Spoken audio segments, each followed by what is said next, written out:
I really county or what touches Polk County. But I'm not driving, but my daughter works here too, and she will go anywhere. Oh, no. She's driving from Clinton right now, where she closed down.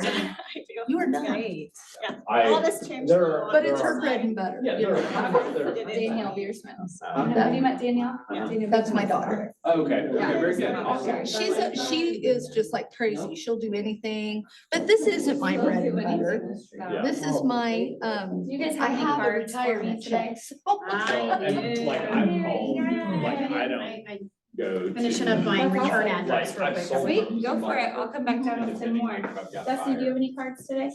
Okay. Well, I'll come right back you down. should call me next time. Yeah, that's, I mean, that's, you know, that's a. Here, I'll give you. I do, you know, like, and my in-laws used to live in Pleasant Hope, so I.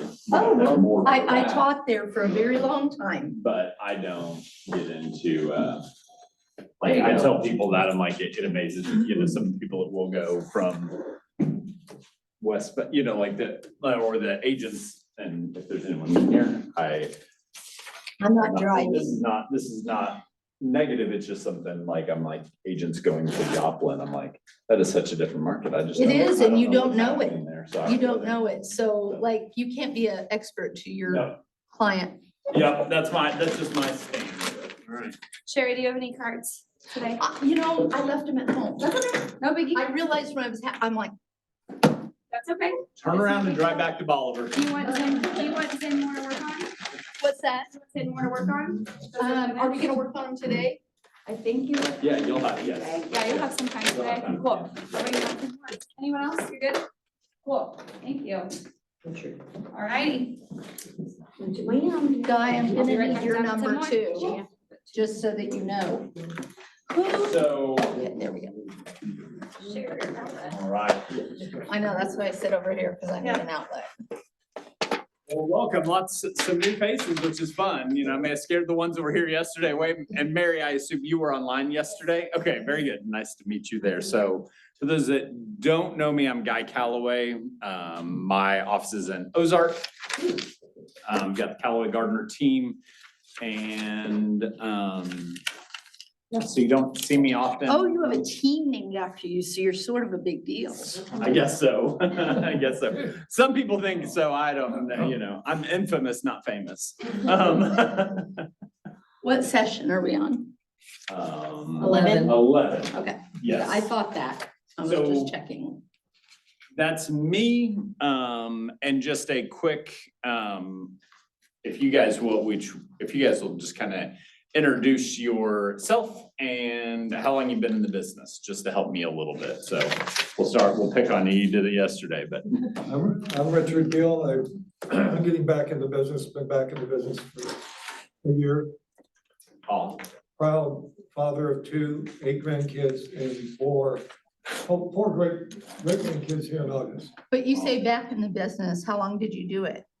96 to 2000, 4 years. We already weathered it. It was a great experience. I got a better offer somewhere else. yeah. I should have kept it at least part-time. Yeah, I get it. I get it. I get it. I'm Ann Carrico. Just got my license in December, so I'm Awesome. just getting started. I'm an empty nester and needed something to do. I get it. I love it. I love it. That is a fun, my license started in December. That was a fun time to get it. All right. All right, David Parks, and I had my license, not quite a month. Okay. It's a month, but, spent the last 20 years overseas in Azerbaijan and England, and now relocated back to Springfield. Very cool. Very cool. From here originally then? Well, sort of, I Okay. mean, from all over the place, Okay. kind of Illinois. You're from like, you like came from England and you picked here. Well, this is here picked me. Our kids are here, It usually my works that whole way. family's here, so yeah. We're the vortex that sucked people in. I'm Mary Ritter, and I am about done with my 48-hour. So I've been a sales manager for the last 13 years, so sales I get, but realty, I'm still trying to figure out, so. Fair enough. It will work. I remember those days. I did mine while I was traveling, working in corporate world, so online, and it sucked. It was so hard for me I've got a little ADD, which, so. Same, I have ADD. Yeah. So I'm Sherry Beersman. I live up in Bolivar. I've been doing this for 2 years, but the first year I was still teaching full-time. And so I've been out of teaching now since last May, and I'm able to take advantage of a few more things. And I need to like buy something big this year, so I made a big goal. Because we don't do credit cards or anything. Well, we do credit cards, but we don't do like debt. So I have to like pay for it cash or I can't have it. All right, I like it. I'm Destiny Rao. I was first licensed in '02. In '03, I had the opportunity to get into appraising. So I've been appraising for 20 years and just decided it was time to also relearn this side of the business. So here I am. Very But cool. what a cool piece that you bring to it, because you can actually look at the house and know. I love my educational calls with appraisers. I had one recently, and no, That's that's what you call them, educational. well, it is. I learned something different on that process, like that, it's real easy. And I have a listing in Rogersville that's 7,200 square feet or 7,400 square feet. I think I sent it to someone. Yeah, it's, and my buyers built it custom built home, it's beautiful. And they're working on extension on the construction loan because they just overbuilt and are not gonna move into it. And we had the appraiser's great, just had a long conversation, just what he was looking for. Cause I was like, here's how we came up with the price, how I worked on it. He goes, I get that, but I have to have size and priced above where you have it Oh, right. and below. And so when you talk about a 7,000 square foot home built in 2023 for plus or minus 5 years is how I use it. You probably wouldn't want to go below 2020. Custom features on 5 acres in Rogersville. And we're listed at 1.59 right now. There's not many houses in this area priced above that unless you get onto the lake. I mean, it's just, it was truly education. I think anytime you have those challenges, learn what the appraiser's saying and it will help you if you ever do have a rebuttal down the road. There are several things that we can talk about, but don't be afraid to call and ask questions. Happy to answer questions and educate wherever we can. And if it's something we can't discuss, we'll just say, that's not something I can discuss. Yeah, like he actually said almost that exact words, because I was like, so where are you thinking you're at right now? And he No, wouldn't tell me sorry. that, just because I was like, we were discussing a price reduction, so, he could give me a window into his eyes, it might help me in my conversation, but that's a separate ordeal, so anyways, very cool, that is neat. You had said yesterday, because when you came in, that you've been in the business a long time, so I'm glad you shared that. And then Brad, are you the only one we got online? I don't know. I can't see your monitor. Oh, no, there's several of you online. I take that back. So who do we got online? Well, I'm here. We got Melissa and Madeline, Tammy and Jeff. Oh. Yeah, I got a full online room name. Everyone decided to come out on a Tuesday. I like it. So yesterday we talked about lead follow-up with the purpose of opening that door to a two-way communication was the goal.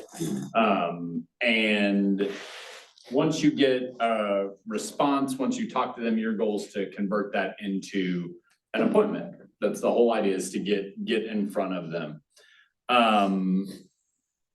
And with lead generation, lead conversion is the most business critical activity you need to master.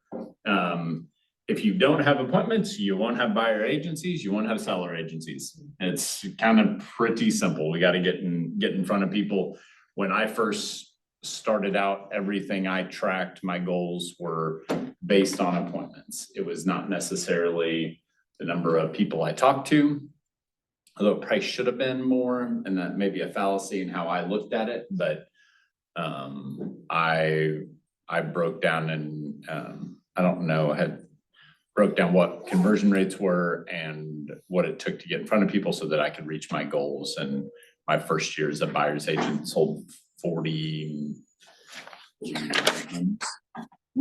So I was, yeah, and so that was a fun time, you know, and I had learned a lot being a buyer's agent, lead buyer's agent, and then decided that my dreams were different than be on the big team. So then I started my little office that we've got going. So it's kind of fun. But so we can talk more. I've got lots of questions and open book, interrupt me. We can get into conversations. We've got material to talk about and cover. We'll hit that. Yesterday was a little, I want to say disrespectful because the most important part of the class is you taking what you're learning and putting it into action and making an impact. So I do want to be good at stopping the teaching portion at 2 so that we can then get into some role play and get you guys on the activity side of things, because that's really where we make a difference. So from that side, so how were things since it's just a day, you know, that you're there, but what challenges did you guys encounter yesterday, being a Monday, a beautiful weather day, and taking action? Too many things to do yesterday. I had a big full plate yesterday and Friday, so I'm behind. And I was gone on vacation the whole first week, so. But I was here last week, except for Friday. Very good. Very good. A lot of testing done yesterday, so much my brain was aching last night. So I didn't even know it was beautiful and nice outside until about 6 o'clock. Yeah, that works. Work at it, girl. I think prioritizing right now, just getting started, Yeah. like there's a lot of things to learn. I need to learn things, I need to contact people, I need to, you know, what's the priority and kind of balancing that time out.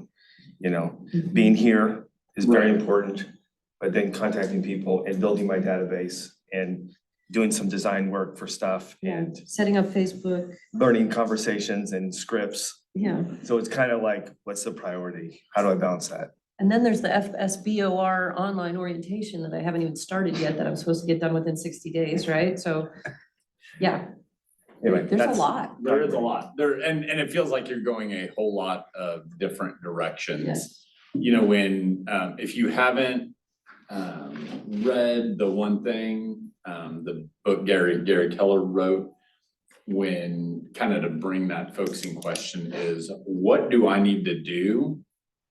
That if I accomplish that, and I'm not saying it right, what's the one thing I need to do that if I accomplish that, nothing else matters? And so, again, that could be, and really a lot of times that will lead us towards lead generation. You know, I mean, that bulk, because if we don't have leads, we can't follow up with anybody, we can't go on appointments, we can't build houses. Right. Like, for instance, on Saturday, that one thing was learning how to use a super key and finding my pin. I mean, I'm showing the next day, Yeah. and I realized I can't get into these places, and I was confused about the whole pin thing. Anyway, Yeah, it all worked out, but that was the one thing I needed to do that day or nothing would matter. absolutely. And I remember I talked about it yesterday with my first ever buyer's agent presentation. I had read through it and kind of practiced it a little bit, but boy, I butchered it all kinds of up when I did it, you know, but that's you know, and that was one of my, best, just since a lot of you guys weren't here, some of you guys got to hear this yesterday. It's one of my favorite things ever. My client, he told me, he goes, the best thing about selling real estate is you don't have to create a problem for somebody to want to buy or sell a house. They either want to buy or sell a house, or they don't want to buy or sell a house. You just have to help them make a decision. So that's you know, when you're getting in front of somebody, a lead that's shown interest, they already want to buy or sell. If that makes sense. Maybe different than, I don't know what your sales, you know, management, what you work on or what business, what type of business it is. But- I worked for a corporate company of newspapers, Okay. Gotcha. Very good. 14 different counties. Fun times. But it's dying, so Yeah. time to move on. It is, kind of. I'm gonna say that kind of. It's like the big stuff is dying, but then we've got all these small organizations creating, your local community magazines and all this stuff out there that's not real news, but it's printed material, so. Okay, so.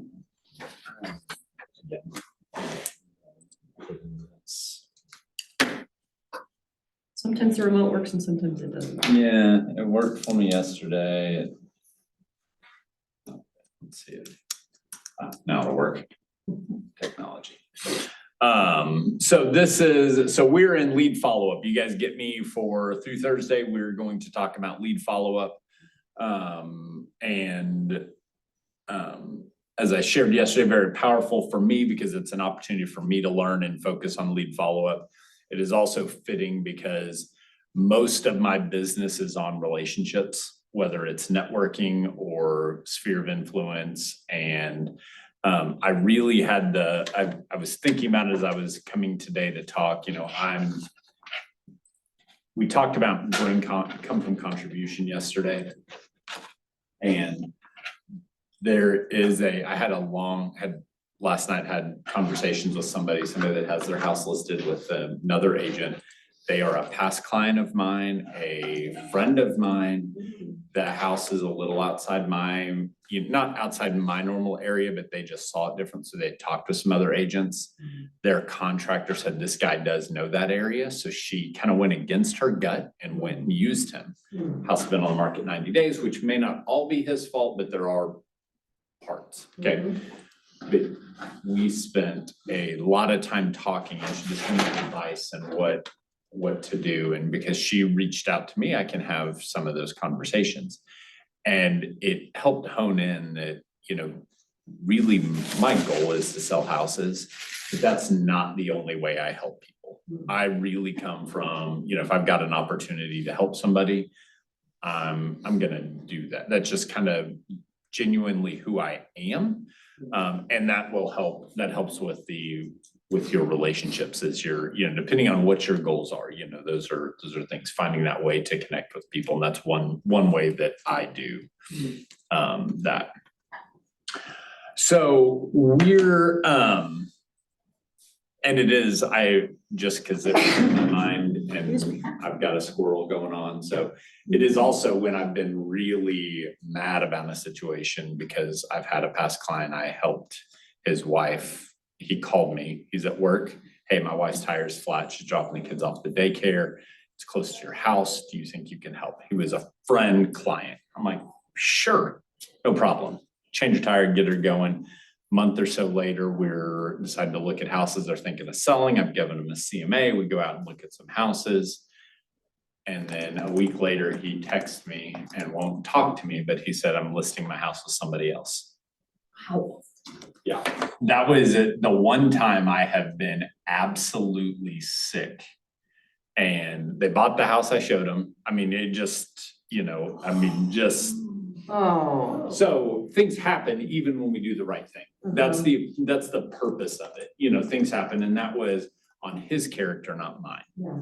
And that's, taken me 2 years of counseling and, You're still up at night. Yeah, it's been, I saw him not too long ago and he walked up behind me and hugged me and, but he didn't say anything about the real estate world. So it's like, anyways, it's just different. But his daughter is one that would wait for the Chamber magazine to come or directory and have it to my picture, just kind of fun stuff. So they're really close and it was really weird. I don't know what happened and I choose not to know. That's on them. So today we're going to we're really applying a lead conversion model. Develop your system for capturing, cultivating, converting, and closing leads, and apply proven methods to increase the conversion rate over time. That's ultimately what we've got to do. If you've been in the business a long time and you have a big sphere to, you may not have a sphere in real estate. You know, it's gonna be about how do you get to where those conversions are getting better at them and knowing where they're at. So when I first started, like online leads were like a 30% conversion rate to an appointment is what we knew that on. And I knew really, I can be a math person, but I don't want to teach a math class today. Math is mental abuse to humans. So I was a math major. okay, there you go. So it used to be 60% of buyers would choose to work with you, 80% would close. And then it was 80% of sellers and 60% would close, which really works out to like 48 point something. So I always just use 50%. If I meet with you 50% of the time, I'm probably gonna close this deal. You know, it's kind of the roughly how it works out. But that depended on the lead type, like I said, only, you know, and where they're coming from. And as I've gotten more into my career, you know, I'm listing appointments. I don't go on tons that I'm competing with because I'm been referred to them. I'm the only one they've called. I'm the only one that's responded, whatever that is. So there's a lot of that changes in my business. But if you're calling more for sale by owners, your conversion rate is going to be different than, you know, than that. So, and then, so as we start to think about what we're going to learn today, that's what we're going to talk about. What questions do you have that you might have about lead conversion, and what would you like to learn? I would like to learn scripting that I can use to turn leads because I'm not a high pressure person. I don't want to like push, I don't want to be pushy, but I want to be knowledgeable enough that I can help turn those leads. Okay. So scripting, and here I just put my information up there if you guys ever need anything, have questions outside of this class. You're welcome to it. So, yep. You ever get to the great town of Ozark, want to get coffee? Anyways, what else? Scripting is one. We've talked a lot in here about lead generation. And I doubt the YouTube is up, and because I missed yesterday, this may be the piece you talked about yesterday, but I feel like, so then you're working on this lead generation and you're just kind of waiting for somebody to say something like, hey, I want to talk to you about listing my house. Right. And so somehow I want more control than that. Right, right. So, and that goes, that's a little what we'll talk about here. I mean, so yesterday we talked about the 19 to connect system. Oh, okay. So that is anyone so lead generation is finding somebody that's interested in talking to you about real estate. That's really that's the lead, you know, simple form lead generation. Mm-hmm. At that point, you want to get their contact information in and get them on a 19 to connect. So that's going to be one of the big questions yesterday was effective and efficient ways for lead follow-up. And at the end, we kind of talked about there's, you know, efficient ways that aren't real effective, and there's effective ways that aren't real efficient. And so, you know, part of it, you kind of mix some of that up and find the way, you know, you want to maximize both of those, but it's kind of it's an oxymoron in a way, you know, trying to figure it all out. So, you should have everybody on a quarterly call campaign so that you're calling them all quarterly. That's 4 of the 19 to connect. Mm-hmm. You have 12 monthly, either whether it's a newsletter, an email, something. That's what I'm gonna call so the calls are effective, not real efficient, because they take more time and planning to make that happen. The 12 emails are efficient because you can plan that out, send it to multiple people, but it may not be real effect, you know what I mean? Like, it's a touch, but they're not the one that, that's keeping you top of mind. And then you've got 2 promotional events, or not events, sorry. Promotional letter, it could be a letter, could be mailing them a magnet, could be, something that is meaningful to you. I shared yesterday about my absolute favorite holiday is Thanksgiving. So I celebrate every year by sending thank you cards. And I don't send Christmas cards, I don't send any other cards. I send thank you cards, handwritten thank you cards, for the most part, very personalized to the individual person that I'm sending. It is a lot of work, my hand hurts, I don't necessarily always have gratitude while I'm doing it, but it does. My wife did not this year because I did choose to do I wrote one that was a little more generic and had her help me write them.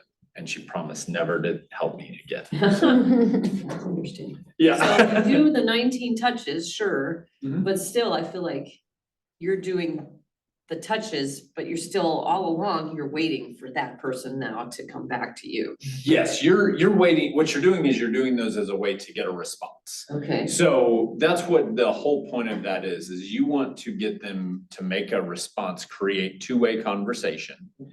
And once there's two-way, then we're gonna get them into the 36 touch campaign. Okay. But yes, to a certain extent, and I don't wanna look at it as just waiting, but you are, you can't, it's hard to create that desire in them. Right. You know what I mean? Like, again, like, we can't make somebody want to buy or sell a house. They have to somewhat have that idea and or desire in their head. Now, we can help it along the way, because it may just be a crack in the egg, you know what I mean? There may just be a small desire to do it, but we've got, the idea is to start peeling that back and be like, is it really what you're wanting to do? And are you ready to make whatever sacrifices there are? And it happens at different points, and it's real funny because this happened this weekend, and so I get to decide who wants to follow up with my wife, because she may want to buy a new house. But we cracked an egg with a conversation, and then it's kind of continuing, and so then and just before class, she was sending me some houses. And so I talked a little bit about it yesterday, and then we talked about some things last night when I went to the girls' basketball game, and we were texting during the game, and she was like, I'm stressed. She goes, I didn't want to move again until we moved to Florida, but I feel like that we maybe need to. And so she's wrestling with this right now. And I'm here to try and help her make the decision as my most difficult client. So, Thank you. so anyway, a little, but. I don't know what the question exactly is.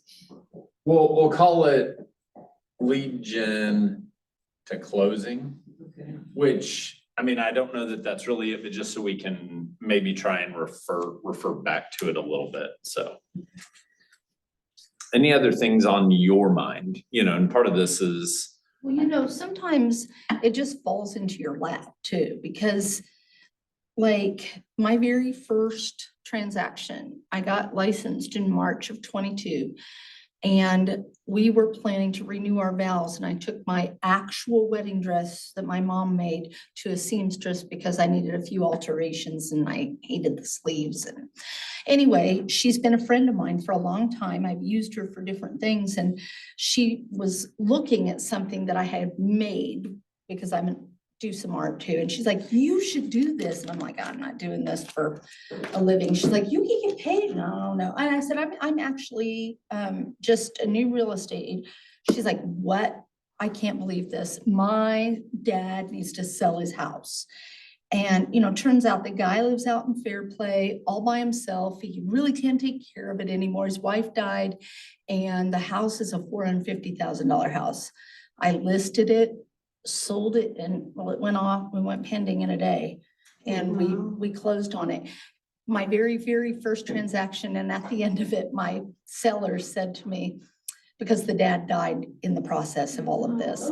They said, was this your first transaction? And I said, yes. And they said, we didn't know, but just by the way you talked, it seemed like it might have been. You did a great job. They are like my biggest champions, but they live in Kansas City. Yeah. So they still have written me lots of, wonderful things, referrals and. But I don't want you to believe that just fell in your lap. Well, Because It didn't. you were lead generating and I didn't know I was doing that. you didn't, but that's when you get natural, and maybe you weren't as purposeful as you could have been when we talk about E to P and being entrepreneurial, purposeful. And sometimes we're gonna get those by being entrepreneurial. Now, and I'll share one of, really, I guess I can say it worked twice. I have done business with two different tellers at banks. Because when I first started, I feel like an old, saying back in my day, but used to, we got hand checks, not handwritten, but printed here. We got checks. They were not direct deposited. So I made a purposeful decision that I would hand deposit every single one of them at the bank and at the teller. And many times talk about real estate, part of that. If I'm talking, you're in line, who knows where that really goes, right? So that was a intentional process of mine. And I still go inside the bank now, anytime I need to do anything. And sometimes we'll stop by to see my bank just because, and that's where it's gone. So I bank at two banks, that's why it happened twice.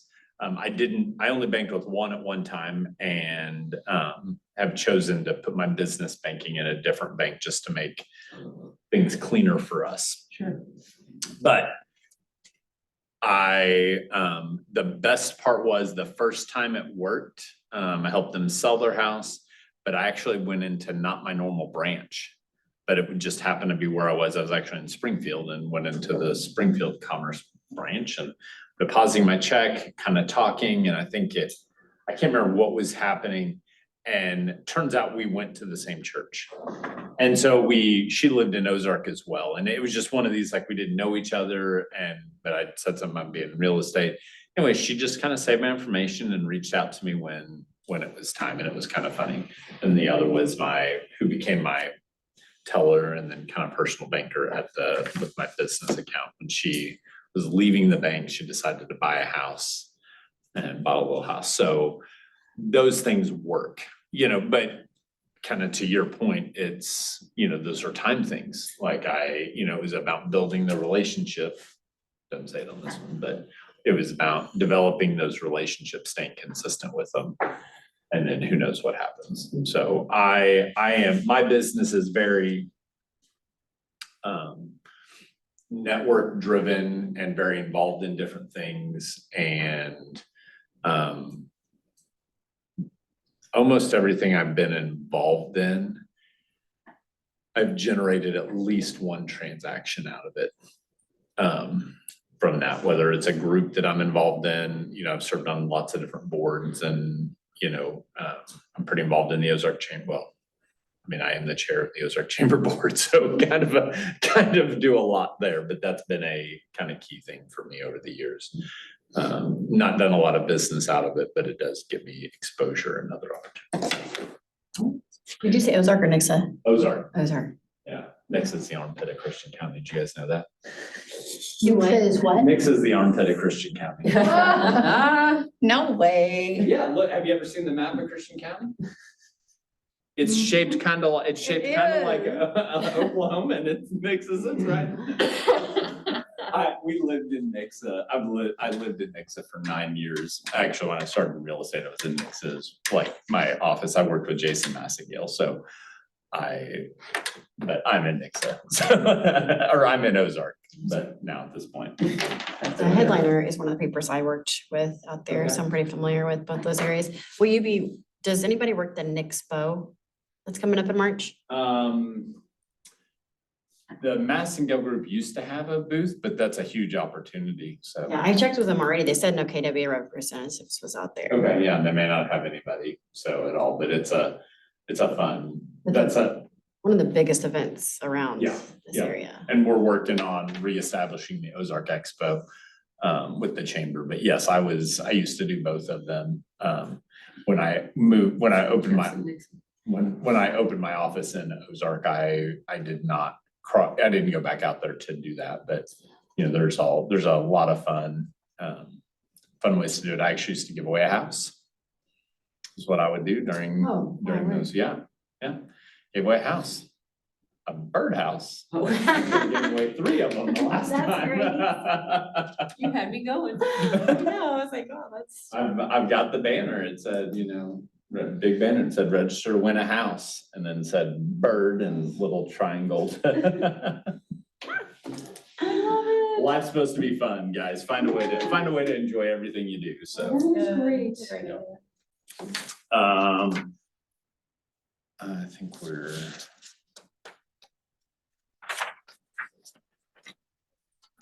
Let's see, I gotta try and catch up or, pay attention here. So lead conversion's the essential part of the lead follow-up. We can follow up till we're blue in the face and never get anywhere if we're not focusing on converting that to an appointment. And a lot of people want to say lead generation and lead follow-up are the same thing.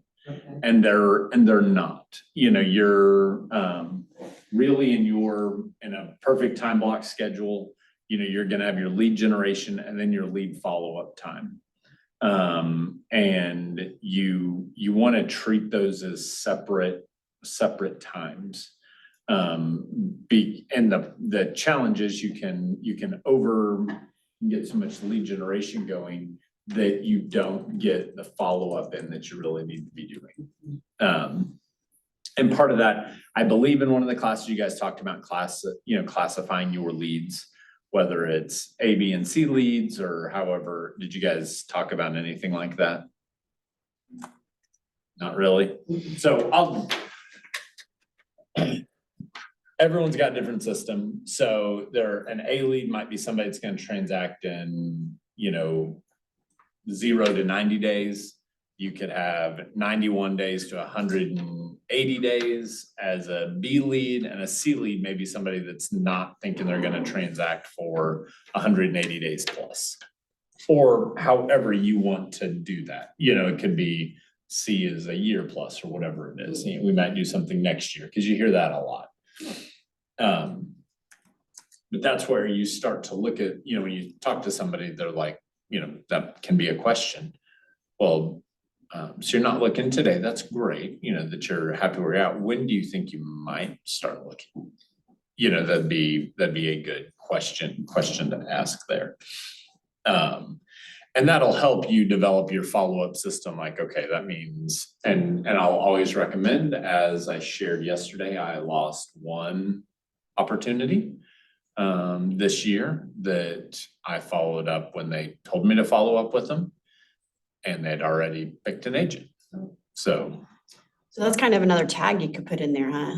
yeah, Like A lead, B lead. yeah, that would be a very good way to do it.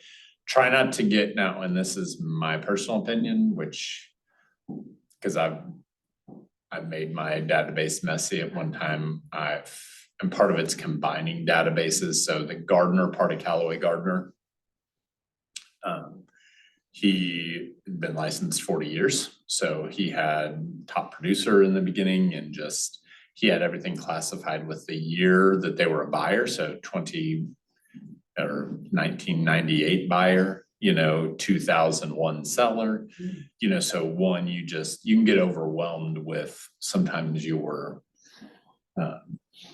with some of that. And that's just something to think about. Although I think some of that's really good, you know, because if there's a point, you know, if you were to think about it, that buyers are selling every 7 years, then I may want to know everybody that bought from me, you know, 5 years ago, you know, because I may need to reach out to them, you know, I may want to have a different reach out to them than maybe anyone else. So, yeah. On that. So this quote, the effort you give to converting leads must match the effort you give to generating them. What does that say to you? Not just about getting the names, it's about developing that relationship with those names Yep. and maintaining it. So when you ask, when do you think you'll be looking, would that be, would it be too forward to ask them if they've like talked to a bank yet to see where they do stand, when they would be able to, is that? Never. I almost will lean on that if they're like, we may want to make a decision next year. Great. I've got a great lender you should talk to and go ahead and get pre-approved. And really, it's more about you setting that plan for next year, because there may be things you want to do or don't want to do this year. For example, it may be that you decide you aren't going to buy a car this year because you're wanting to buy a house next year. And then I do that for a couple of reasons. It's also a cementing activity. If I can get them in touch with a lender that I know, like, and trust, now all of a sudden I've probably got a relationship with them that they're not going anywhere else. Especially if that lender stays in contact with them. So that's a great idea. And the other thing that other part of that conversation, just in getting them with a lender, there are some other ways to go about it. One is if they are thinking about looking, and this is me, because I know that sometimes our conversations out there from real estate agents are like, you have to go get pre-approved or I'm not showing you a house. To me, that comes across very can be negative to some people. I don't Okay. say it like that, but I also don't want to waste my time, their time, and the seller's time. Yes, and so then what I do is I go to kind of the takeaway from it. And so one of my default scripts there is definitely want to talk to a lender if you haven't, you know, and get pre-approved. It's really about knowing what your budget is and what you're going to be comfortable with. Because if we go in a house listed at $200,000 and you only want to buy a $150,000 house, we're going to have a hard time finding you a $150,000 house. I mean, that's just the way that it is. And the same can happen if we go in a $200,000 house and what you want is a $250,000 house and you're approved to buy that much, you may be discouraged in what you're looking at $200,000. So that's one of the conversations that I have. And the other one being that if you go in and you like it, we want to be ready to make an offer on it if that makes sense. So those are kind of how I communicate that, instead of saying, I'm not showing you a house if you're not pre-approved. And that's, you know, that's part of that conversation. So, but it is, to me, this quote, just the power in it. I'm actually going to use a quote. So I've been on a little health journey. My wife's on probably in a bigger process anyways, but I've been pretty diligent since before Christmas, getting 5 days in the gym and kind of trying to watch a little what I'm eating, and, you know, probably lost 8 pounds or something like that. So been successful, but also watching some reels on different things to eat and, you know, whatever. And this one guy said, you can't outwork, or you can't outwork or you can't outwork the fork. That's the rhyme. Very true. And so it doesn't matter how much time you spend at the gym, you spend all day in the gym. But if you're eating McDonald's all day long, you're not gonna get the results that you want. So you can spend all day long lead generating, bless you, but if you're not following up, you're not gonna get the results you want. So it was a. Good analogy. Yeah, it was one of my favorite quotes. Hearing it, I was like, that makes sense. All right, no more cookies. That's what my problem is in life. I can pass on almost anything else, so. They have these nut cookies. Have you guys seen them? Like Simply Nutty or something like I've that? seen some stuff like that, yeah. They're not that bad. Huh. Not that bad, but they're made of like, so they're protein. Yeah, protein inside It's it. a little treat. I like it. Yeah. Very good. Fun. I'm all about stuff that's a little better choice like that I can make, so. And it's the hardest, as I shared yesterday, my son's a basketball player. We have a game tonight against Willard. It's hard when you're sitting in the gym. And the salty, delicious, buttery popcorn, people walk by with it. That's a guilty pleasure too. Mhm. Pickles and nacho cheese. That's where it's at. Love it.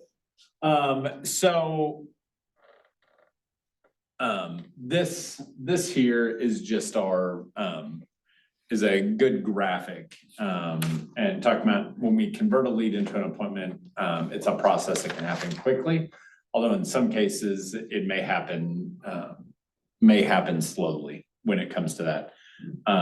Shift tells us that getting every possible appointment from the leads you generate isn't complicated, but it does require preparation, practice, and purposeful action. And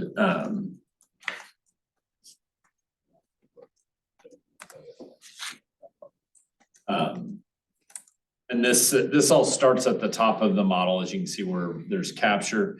You've got to capture, get the correct information, and have enough information to contact that person at that point. Then you're gonna move down to connecting and building that connection, gaining information and trust, and that's the cultivate as you go down into close. And sometimes this process is going to happen quickly, from a,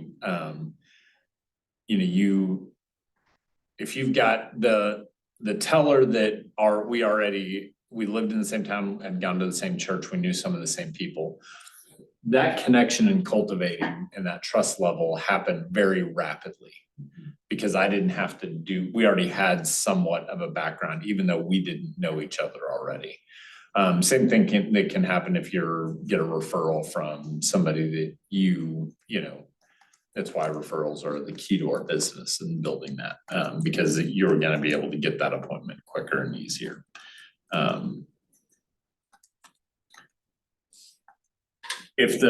When it doesn't happen, when the conversion step does not result in an appointment, what do you suppose happens next? If what, sorry? If the conversion step or connect, cultivate, if you can't get an appointment, what happens next? You just keep working on connect, or is that now you're going to cultivate? Yeah, I mean, cultivating is the action of connecting, Right, okay. so, but yes, you would continue to cultivate the lead as part of your regular follow-up process. Building until- relationship, following up, Yeah, birthday, those things. continue to. A lot of people just don't answer the phone. They won't take any kind of communication. It's really, or, you communicate with them and they don't say anything back. Even if it's like Happy Thanksgiving or, so it's frustrating and I'm like, I don't know if I should keep wasting time if they're just never gonna respond. Yeah, I mean, I don't think of it as wasting time. So sometimes when you have an event or whatever, one of the best things you can do is invite people aren't gonna come. What kind of an event?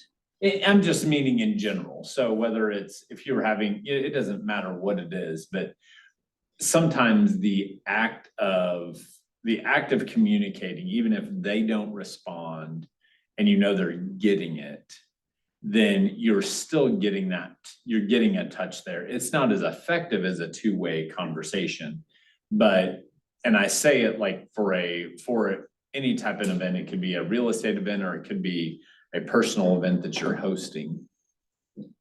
Or a professional. We did an all-day strategic planning session for the Ozark Chamber of Commerce on February 12th.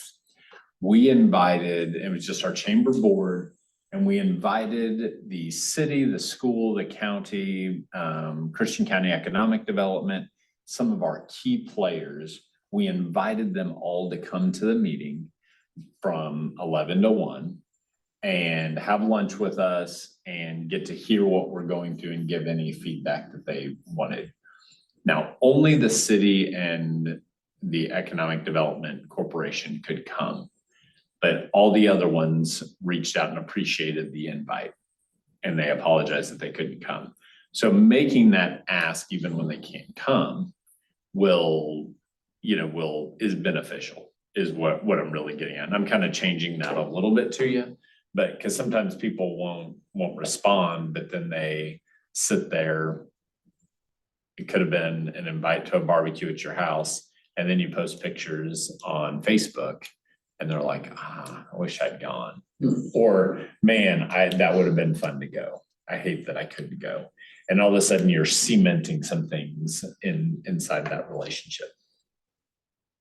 Does that make more sense? So if you're moving from 2 to 3 and you're not getting to 3, probably, and if I understand correctly, the 19 to connect would fall into number 4, which is the cultivating. Yeah. Okay, so I would think that you would want to maybe take a closer look at each individual to determine what am I missing? Yes. Because everybody is different and have different motivations, wherever they are in their life and stuff like that. Yes. So it'd be more a step of drilling down, what is the one thing that I've not done that I can do? Right. Is that? Yeah, that's a perfect example. And look at how are you communicating with this person? Because if you haven't picked up the phone, maybe you need to pick up the phone and you've been sending them stuff. If if I was not in real estate and you got my, Yahoo email address and you're sending stuff to that email address, man, I've got 20,000 unread emails in there right now. And I have I struggle because I've got to skim through it, but all I'm looking for is stuff from the school, because that's the email the school uses for my kid, and some stuff like that. I'm not, looking for things that might be personal. So, or if I've got to reset a password on something. So yes, you've got to look at what's the best way to communicate with each person as well. Theoretically, if you do all 19 things in the item number 4, your chances are greatly increased that you would get to 3. Yes. Yeah. And really, I would say, so the 19 to connect is actually, and I said yes and agreed with you, it's actually happening here. Because once you've connected with them and you're asking for the close for appointment, you're probably moving them to a 36 touch at this point, because you've created that two-way conversation, Okay, if that makes sense. yeah, so does 36 fall into the cultivation? In the cultivate, that's where that would be the better process. So as I thought through that a little more there. Yeah. So, but yes, as you continue to do those things, because once you've connected and you're going for close, you're having that conversation and they're at least giving more signs that they really want to have a deeper conversation, about real estate.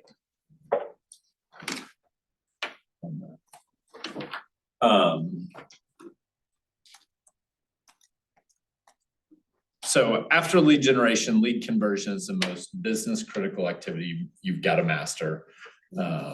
It's where we talked about yesterday, that possible business that's up here becomes probable business. And you want to use those lead generating activities to turn it into the probable business.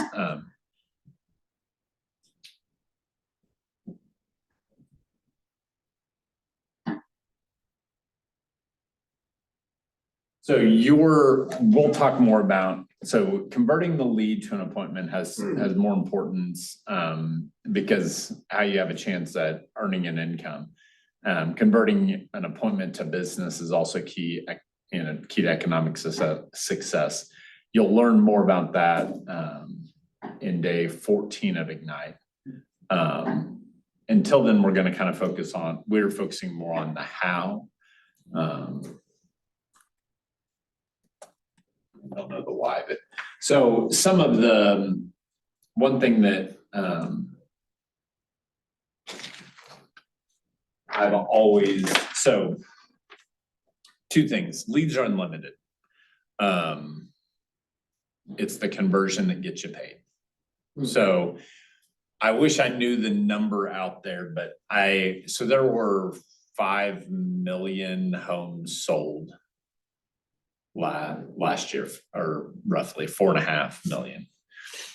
And I wanna say like Zillow alone sold like 10 million leads or something like think through that a little bit when we start talking about the number of leads that are out there. And how many leads, that we have locally that were never Zillow leads, you know what I mean? So leads are truly unlimited. And it's just about because leads are just people that are interested, and people are interested in buying and selling real estate. There are all kinds of people have that conversation. We're in one of the best industries there ever was, because people will always, and I'm reiterating, always need shelter. Like, we're not gonna, I don't see our society ever becoming one that's like, we'll be homeless and live in tents. They're gonna need, and even then that's a shelter, but so we're blessed in that industry that people are gonna need that, whether it's to buy or sell, or buy or rent or whatever that is, but there's gonna be a need for shelter out there. And where I really, and I think I'll back it up here, where I really is interesting, if you don't have the business that you want, we need to go back and look at, do you have a lead generation problem? Or do you have a lead conversion problem? And in my conversations with sellers, though, I'm gonna take it away from that conversation just to get you guys a little better picture. So if that seller I was talking to yesterday, I was like, have you had a lot of showings? So if you've got a lot of showings and no offers, we have a condition issue at the home.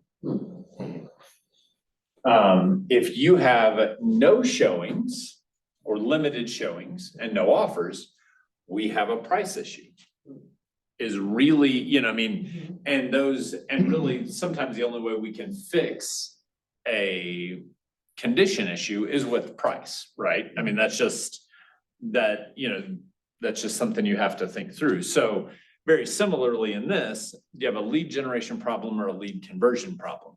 So if you're not getting enough closed business and you have thousands of leads, we might say you've got a conversion issue because you're not getting the ones that are important and converting those to closed business. Or, and I have to say and this is where, just like I said, price can sometimes fix a condition issue in a house. It could be that you're getting more buyers or more leads that are further out in their 10-year cycle. If from yesterday we talked about, maybe you guys have seen other times, but if buyers buy every 10 years, just to kind of, it's like this, okay? And this is where they buy a house or move, I should say, we'll say move. And this is a 10-year span or 7 to 10 years. If I gave you a lead right here, that's a great lead, right? That's that A lead we were talking about. That's how we're gonna view that. But there's not a bad lead. If you get a lead right here, you just gotta follow up with them longer. So if you could have 10,000 leads, to be ridiculous, right here. And you may not see anything right away. Where you might only have 5 leads here and you will. So now if you had 5 leads here and you have 0 closings, then you've got a conversion issue for sure. If all your leads are back here, we're not really sure yet, but you may need to work on how are you finding more leads in these categories. So that may be more strategic lead generation. You might be doing more online leads, Facebook leads, some of that may be further off. Where maybe you need to spend more time doing open houses to get more people that are actively in the lead generation, so. I heard you correctly yesterday. You said just like you can reach out to teams and see if they have an open house you can work. Yeah. You can also do that with events as well, right? Is that what you said? No, but what I said, we talked about going, utilizing other events. That would be more like a community event. So an event put on by somebody else, like if you were wanting to invite your client, so that was a conversation. She was like possibly leveraging other events to create where I'm not having to do as much work on them but bring people to them for something, so. Does that make sense? That's a conversation we were talking about, so. And it could be, but I don't know about team events, just because they're gonna be pretty specific to their. When their team's out there. Yeah, their. But does KW, like as a team, do they have like events that we work? I'm an event person. Was my main thing with my last job and they.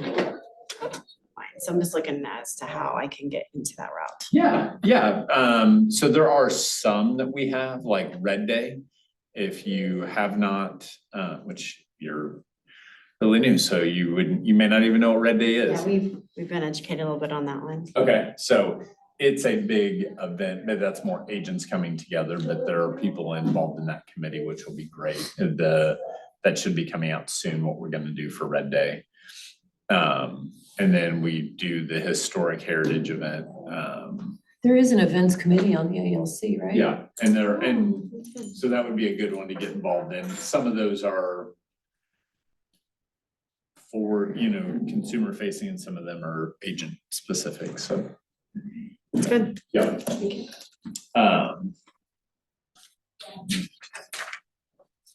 So what in this first kind of section here, we share ahas, which I shared yesterday, are agents helping agents. Oh, we didn't know that before. Yeah, I'm giving you insider information. Wow. Aha.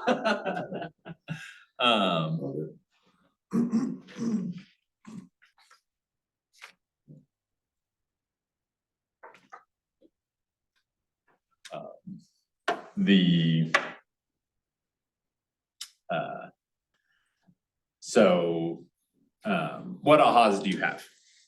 How can we help each other?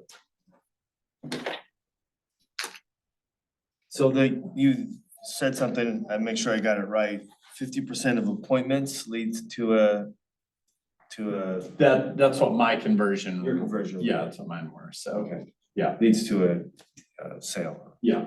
50%. So if you can get someone to appointment and talk, Yeah, and that could be yours too. So historically, the conversion rates, just because I opened that Pandora's box, right? So you guys might want more information. So here's what I would do. Here's how I did it my first year, okay? So I wanted to make $100,000 a year. That's what I wanted to do. So at the time, the average sales price, now, well, I'll get to that. So then I had, to make it easy, $20,000 cap and then $3,000 royalty. So 123,000 is what I needed to make. And these numbers are gonna be different than mine because I was on a different split. So that's why I paused there, because I started to share how things are being done, but just for typical, that's what it is. So, for me, the average sales price was $150,000 is what the market was at the time. That's different today. My average sales price actually my first year was $120,000. Okay. So to give you I mean, that wasn't very long ago. What year was that? 2015. Okay. So not crazy long ago. So if you were to, the average sales price now, ours was 265 last year. But if you were to say it's say it's 250 or however that real, I mean, we could use whatever number you want to use. I don't know if they've talked about a number in a while, so I've not looked at market They're averages. saying about 250, 260. Okay, so we're gonna use 250. That's perfect, because like Christian County is 300,000. So, you just deal with it differently. So that is, I should have known that. So that means the average commission is $7,500. Okay? So I take the 123, divide that by 7,500.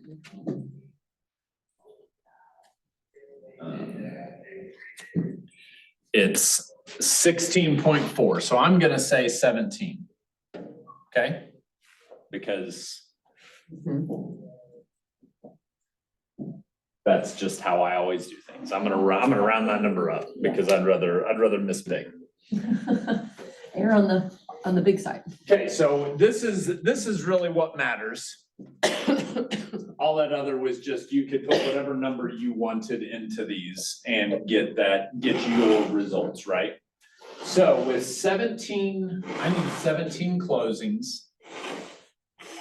I will divide that by we'll use the by 60%.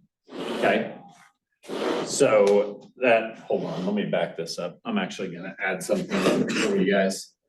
So fall through rate is roughly 10%. Oh, Okay, good to know. so then we're gonna bump that to 19, because you're always gonna have a property that, something goes under contract, falls through for whatever reason.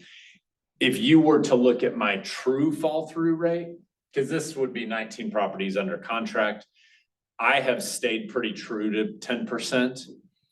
I've only had a very small number, like maybe one a year or whatever, that fall through and never close. Yeah, you know what I mean? Like there's Yeah. a small, that's a much smaller number. Usually you gotta fall through and then you've got to get it back under contract. Great. So we'll use that number, divide it by 60%. And Which comes from, so we're gonna use 60%. It doesn't matter, I'm struggling because it doesn't matter how to, 60% close, 80% pick me or sign an agency agreement. Okay, so that's use the numbers. Okay, so our first number is divided by 0.6, means it's 31.6.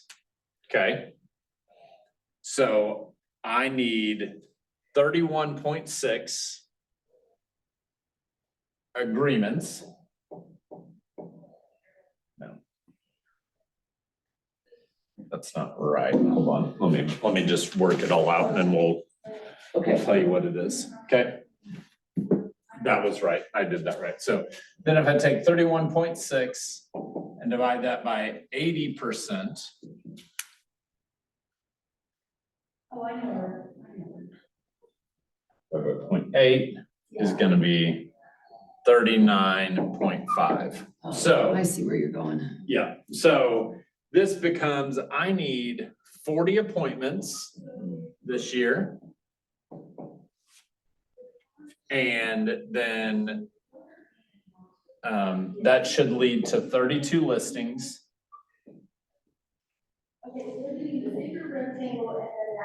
And that will be 19 closings. So you're saying just because you list it, it's not necessarily gonna close? Yes. And you, when you say listings, you're talking either side? Either side, this technically would be, yes, it could work, it works the same either way. If you flip flopped it for, because more buyers are going to say they're gonna work with you and it not close. Mhm. So if you flip the numbers around, it'll be, but it works out with the transitive type property of math, it all works the same. So what you're saying is if you can get an appointment, 80% of the people will sign with you.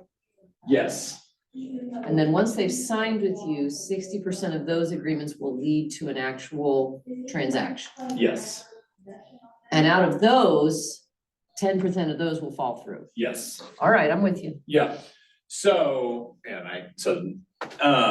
so this is how I built it. So really, you can see, and part of it's based on where prices have gone. You could build this on, I just want to close 17 listings a year. And really, the way I always broke this down is because I told you guys, I've always been focused on how many appointments I go on. That's what I want to know. Yeah. Some of this other, if I'm not getting this numbers, I'm concerned. But I'm gonna divide the 40 by 48. And I use 48 because there's 2 weeks of vacation and 2 weeks around the Christmas, holidays and yeah. all that. Okay. So using 48 gives me, you're less than one appointment. So if I made my goals, if your goals become one appointment per week. You do that and you achieve that, you will make over $100,000 your first year in real estate. Well, by appointment, you mean a buyer or seller's consult? Yes, Okay, yes, not just getting together. for coffee coffee. date. Yeah, Okay. But I think if you talk to Shanna, and it may be in the MREA, that there is a way to break that down further to even to how many two-way conversations you have Yes. to have with someone to get all the way up that ladder. yes, Gotcha. yes. And that's why I say Okay. this was my focus. Uh-huh. But there are better, and Shannon definitely has better information when it comes to that. So this is what I used, and some of these numbers may have changed somewhat, Right. but you're still gonna be in I that. think she says 100 two-way conversations should lead to 2 appointments. Yes. Oh. So, and that's a big deal. When Bold comes, I definitely recommend taking Bold. It pushes you to that 100 two-way conversations a day. Okay. But 100 two-way conversations, and that's where you're getting 2 appointments. So you've doubled this, Got you. if you go to that. Try to do that in a month, every 2 weeks maybe. Yeah, you could change that, I mean, Mhm. again, it's how many you're having. The more conversations you have, the quicker you will get there. So, That's good. anyways.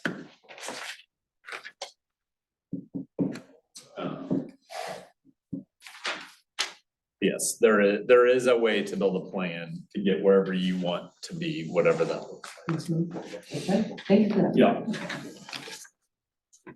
So.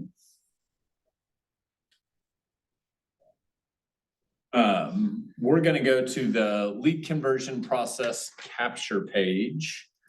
You guys may have that in your books there, but capturing is, it's defined as collecting the minimal amount of valid contact information of a potential buyer or seller.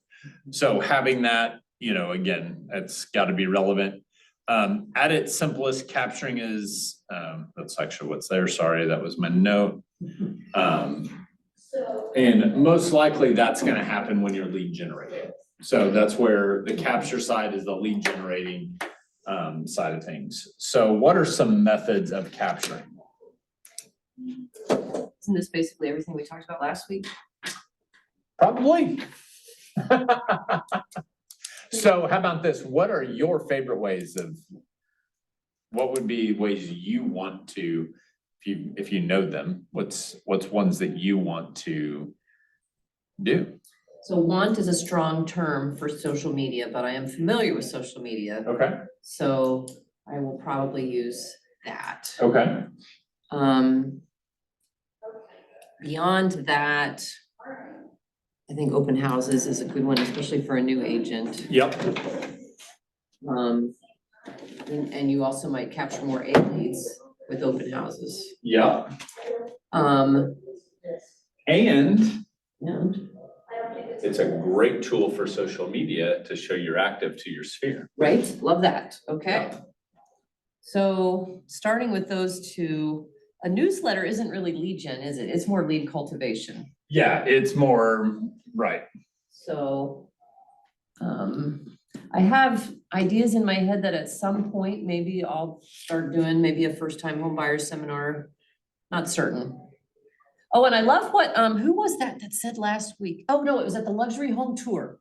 It was Austin. He said, you gotta know where your market is. So if you're interested in getting into luxury homes, where do those people hang out? He says there's a couple bars in Springfield. He just goes and hangs and makes conversation. I'm like, I like this route. Can I go to bars and make conversation? That's great. So. So maybe anyway, just kidding. Yeah. But that's valid. I mean, so that goes to my big thing, find ways to connect with people that are like you. Mm, Connect with people that are like you and interested in some of the same things you do, or that you want to be interested in. And that will make lead generating fun, there you go. and you will actually have more success with it. And I talked yesterday about, for me, it's going, Basketball games. going to basketball games or sporting events, you know, and from that side. I should have, Jeff, I am sorry, I just saw that there. I can get that information for you. I did not even think about it. I'm terrible at looking at the note screen, but I see it. And I'll see if I can get you some details on that. So. So yesterday I talked about when it comes to lead generating, spokes on a wheel. Mm, So I would find a way to get to 5 spokes on a wheel. So whatever those are, so, and I was just sitting here and just saying it could be social. So SOI sphere of influence, we should all have that. That should all be, you know, that's one we want to always focus on building. okay. Social media could be one, open houses. And what, again, if those were your first 3, and then getting creative on what are some things that you really want to engage in, they're gonna be your, you know, your final ones. And you can see these can be very,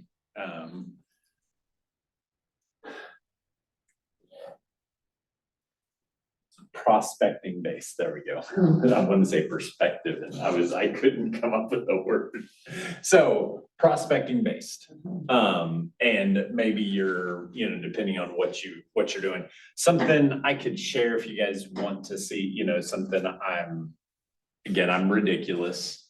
And in 2020, I bought a bright red truck, and I have your real estate guy on the side of it, because I go to a lot of events and I've got my name on the back of it because I'm out in the community all the time. So I always wanted people to see that. I'm kind of thinking I'm gonna pull some of that stuff off now because I'm kind of like, I don't know that I want you seeing me knowing everywhere I am anymore. Right. But still, now it did not I can't tell you that it's generated one lead. You know, it's very, but that's a good example of marketing, you know, that was brand recognition. I noticed it as soon as I pulled into the lot today, though. Did you? Yeah, it's a pretty truck. Yeah, it's, yeah, it's very pretty, Yeah. so it was my, and I bought it, I actually, so, you guys may, it was Kay Van Campen's daughter shared with me something that actually came from Rick Gardner back in the day, but she always bought the same color vehicle. She found a vehicle she liked, and because she liked to trade cars, we'll say every 2 years. So she bought the same one so that it wasn't as noticeable that she had bought a new car. And then it also, people recognized that it was always her. And so it was in that kind of, I'd had that conversation, I was looking for a new vehicle. And I was like, you know what, I could probably drive a red truck for the rest of my career. Now, I don't need to trade every couple of years. I've got 90 some odd thousand miles on a paid off truck. I'm very happy with my truck. It does, it's very nice for me. But I could see getting another red Chevy truck when I decide to get another one. And when I say red, it's Chiefs red. It is not, it is, yeah. No, you didn't get, you guys, you need my speech too. I'm sorry, Chiefs fans. I will be cheering for you in the Super Bowl, and everyone I've cheered for so far in this playoff has lost. You mean you rooted for the Ravens? I did be on purpose, because I wasn't gonna cheer for the Chiefs, because it's been a curse. You don't like the Chiefs? I don't do I'm a football. Cowboys fan, so I like the Chiefs. Oh. Yeah, I like, yeah, Dude, I grew up in Philly, dude. I hate. I don't know anything I about hate the football. Outside of In the. baseball, I root for two teams, the Cardinals and whoever's playing the Mets. Oh, That's all right, that's fair. Okay, so question for you though. Yeah. What are, just quickly, you don't have to go into detail, what are your 5 spokes? So my 5 spokes would be sphere of influence, social, past clients. Oh, sure, I don't have any of those yet. Yeah, and so that's one that I try and focus on. I would like open houses to be more something for me this year that the last several years I've not done as many. So that's something that I'm working on myself, because getting back to the basics, it's actually kind of interesting. I think it ties somewhat into this. When I did open houses, I was busier in a way, you know, it's just an interesting phenomenon. And then it depends on how, you know, I'm gonna say networking. I could break that up further in the different things that I do with networking. I was very successful at BNI when I first started. BNI. Business networking. There are some groups out there that only allow one real estate agent in the group. Oh, I see what you're saying. And so they were very powerful. It's very regimented. It's very good. It helped me learn a lot of skills. And actually, still to this day, see referrals from that group we So have. that would be like Chamber of Commerce or Rotary or Yes, something along those. yes, Okay. and I can, and then for me, I'll say sports. Okay, Because but it's really another networking thing for me, Right. so I just. This is a big sphere with multiple, or a big spoke with multiple little spokes in it. You know, Okay, if you look at thanks. it. So.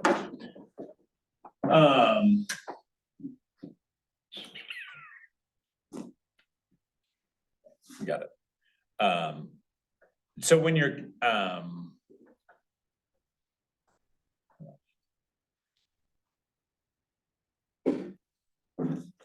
so when you're capturing, it's important to know what you're going to say before starting the conversation. In your participation guide, there are some conversation framework that ask for a contact information. These are the questions that are also up on the board for you. For this first step of capture, have a system in place to capture all leads in your database and continue to cultivate the relationship using touch campaigns. All leads may not be ready for an appointment, so your goal is to gain their mind share, continue to stay in close emotional proximity so that when they're ready, they think about you. And so in the participant guide, you have a system, I don't know what that looks like. So page 93, for those that there should be, work on the responses to these the questions. How are you currently capturing leads? Oh, yes. What information, do you see that? Yeah, our pages aren't numbered that way. 11.4. 11.4 is what we have. Okay, there you go, perfect. So, So on social, I just want to say this, that I've been running ads through command, but also on my personal. Yeah. I'm gonna tell you that and my daughter says the same thing. She has not gotten one single lead from social media ads. No, I mean, people put their wrong phone number in, or they put a phone number that isn't in. You know, I got somebody yesterday and their name was Nanya Business. yeah. And I'm like, like, is it worth it? Because it seems like I'm throwing good money after bad. And I'm running ads on a house that I have listed that I want it to freaking sell. My people need to move. So you're asking multiple questions, but there are some agents very successful with the doing the ads on social media and for buyers and capturing their information and becoming a lead generation source. So, is it worth it? Yes, if you've got a good system and you know how you're handling that. And so I'm not that agent. Okay, so I can't sit here and tell you exactly how to do that. But there are agents in our market center that are very successful with those. And so I agree that just doing them probably isn't getting you the results that you want out of it. With any online lead generation source, people are going to put in fake information. Mhm. And what you have to do is those people that make their name Nanya Business, say thank you. That is somebody I don't have to follow up with because you really didn't want to buy or sell real estate. Right, right. So that's show them gratitude and delete the contact. Oh, well, there's no contact information. for them, Yes, so. but yeah, and so you've got that, and then now as far as running ads for listings, when you're advertising those, I've had better success with that. Sometimes getting in there and getting specific on the area you want to advertise it to, depending on the type of property that it is, it can be more effective than. That's what I've been doing is Yeah, picking areas of places that I know are moving here. yeah. But so far, it's just been a bust. Do you guys know where the number one referral? Used to, I have not looked at it in a little while. Referral, like people that are moving from somewhere coming here. Yeah. Nope. Is it Texas then? Chamber? Huh? Is it Chamber? Colorado? It's Overland Park. Oh, Oh, Really? Yeah. interesting. Yeah, that's what I thought when I saw it. Now, part of it, that's in the KW system, so part of that maybe is tracked, and so that may be where we get those referrals from. So it's kind of maybe misleading information, you know what I mean? But it's still pretty, it was substantial, the difference. So it's just something it was very interesting to me, so. I think a lot of people that live within driving distance, they come visit, they come another year, and they're like, hey, let's buy something. Mhm. So that would track. Yeah, and I have some clients that were from Colorado. I did not sell them their first house, but their story is the coolest story ever.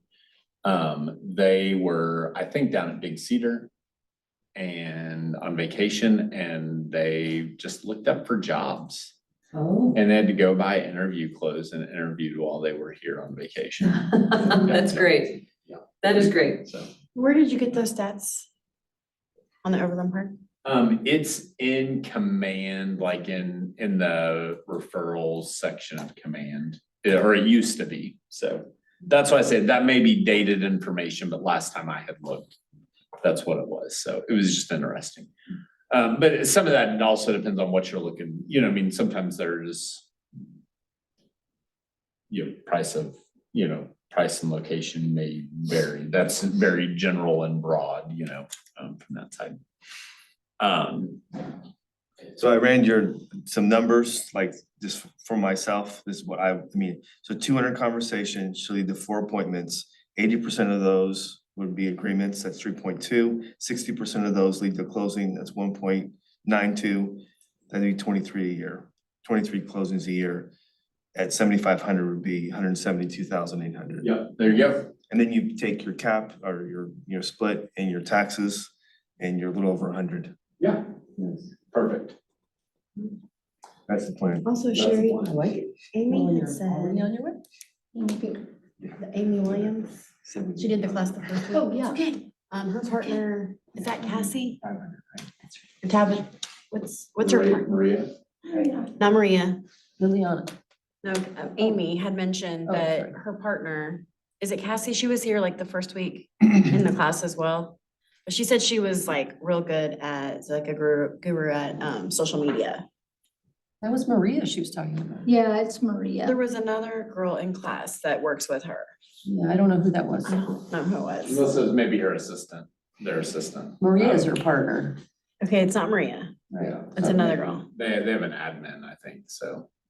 Maybe that was her. But Shanna was the one that, Shanna said that Maria is and actually Amy said that Maria is the So maybe it social was media Maria. girl. Okay, I was I know thinking. Maria's real good with it, and she's got a specific, she's got people looking for a bilingual real estate agent. She's got a true niche, so sometimes you create a niche inside of.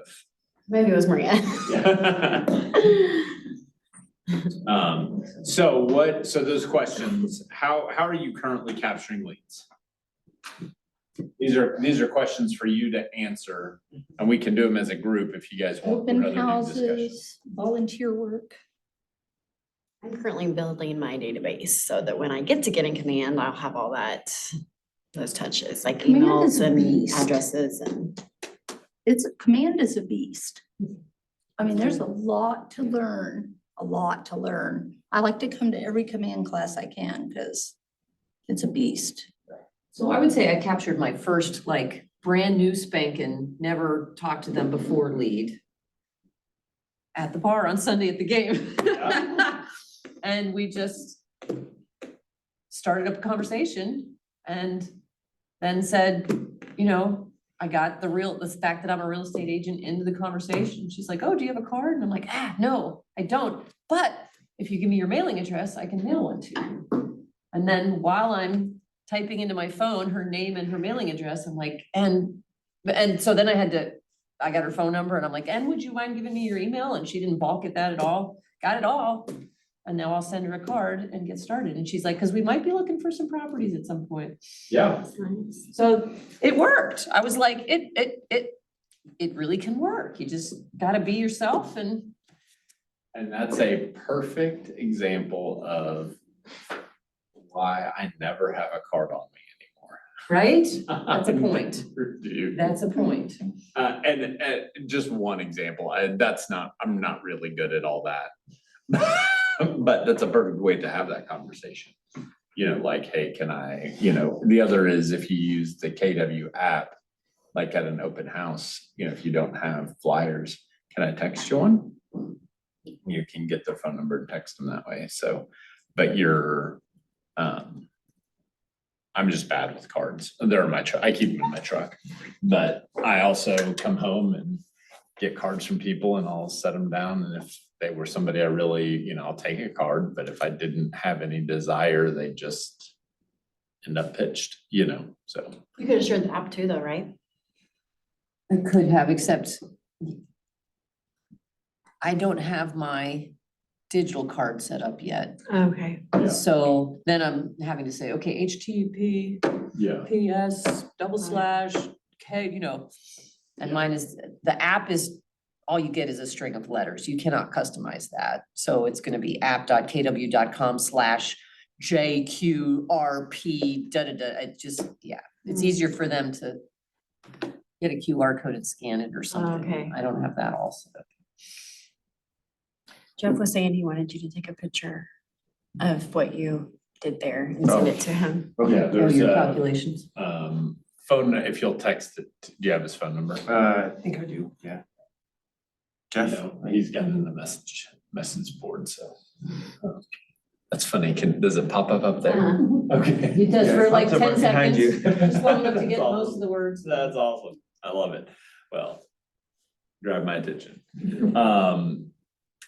What are your current lead categories and tags?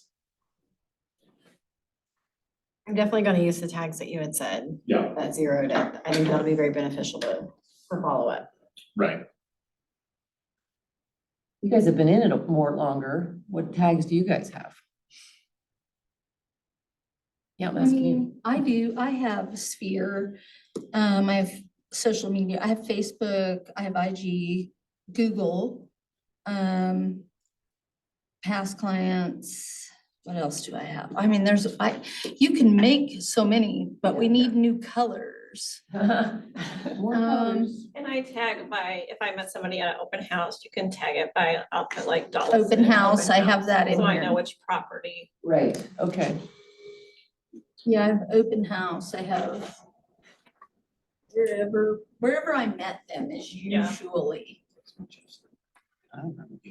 No, but it's on the, And then that helps me when I go back to get in touch with them, that was like, hey, we met, at that open house. Yeah. I wish I had stuff like that, like out in person, like can pop up above their head.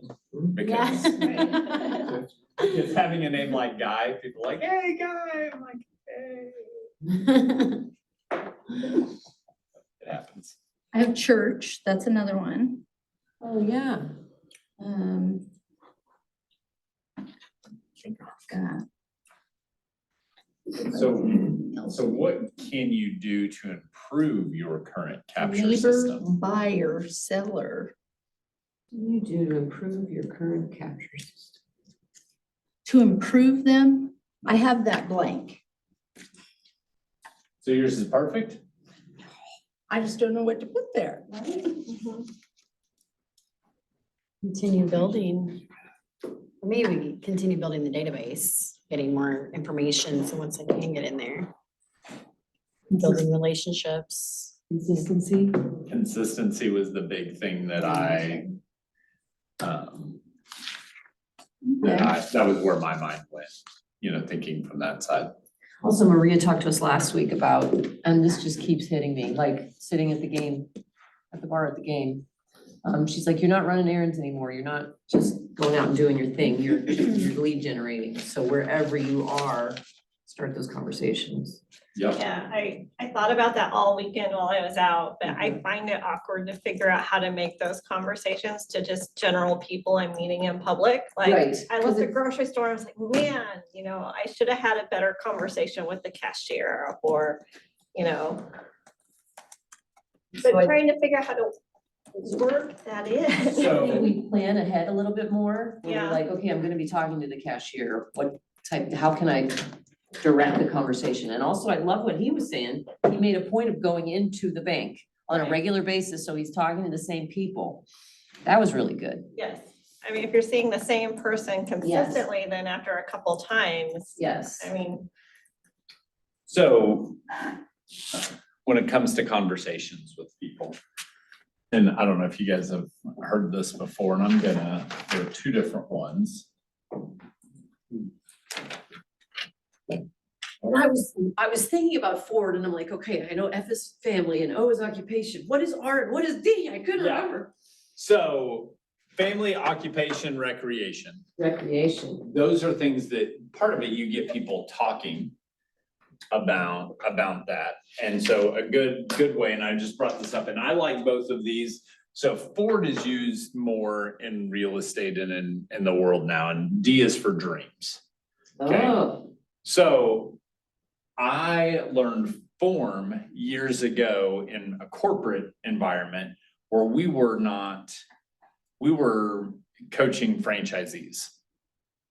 So we used form is how I learned it, in it's family, occupation, recreation, and then your message.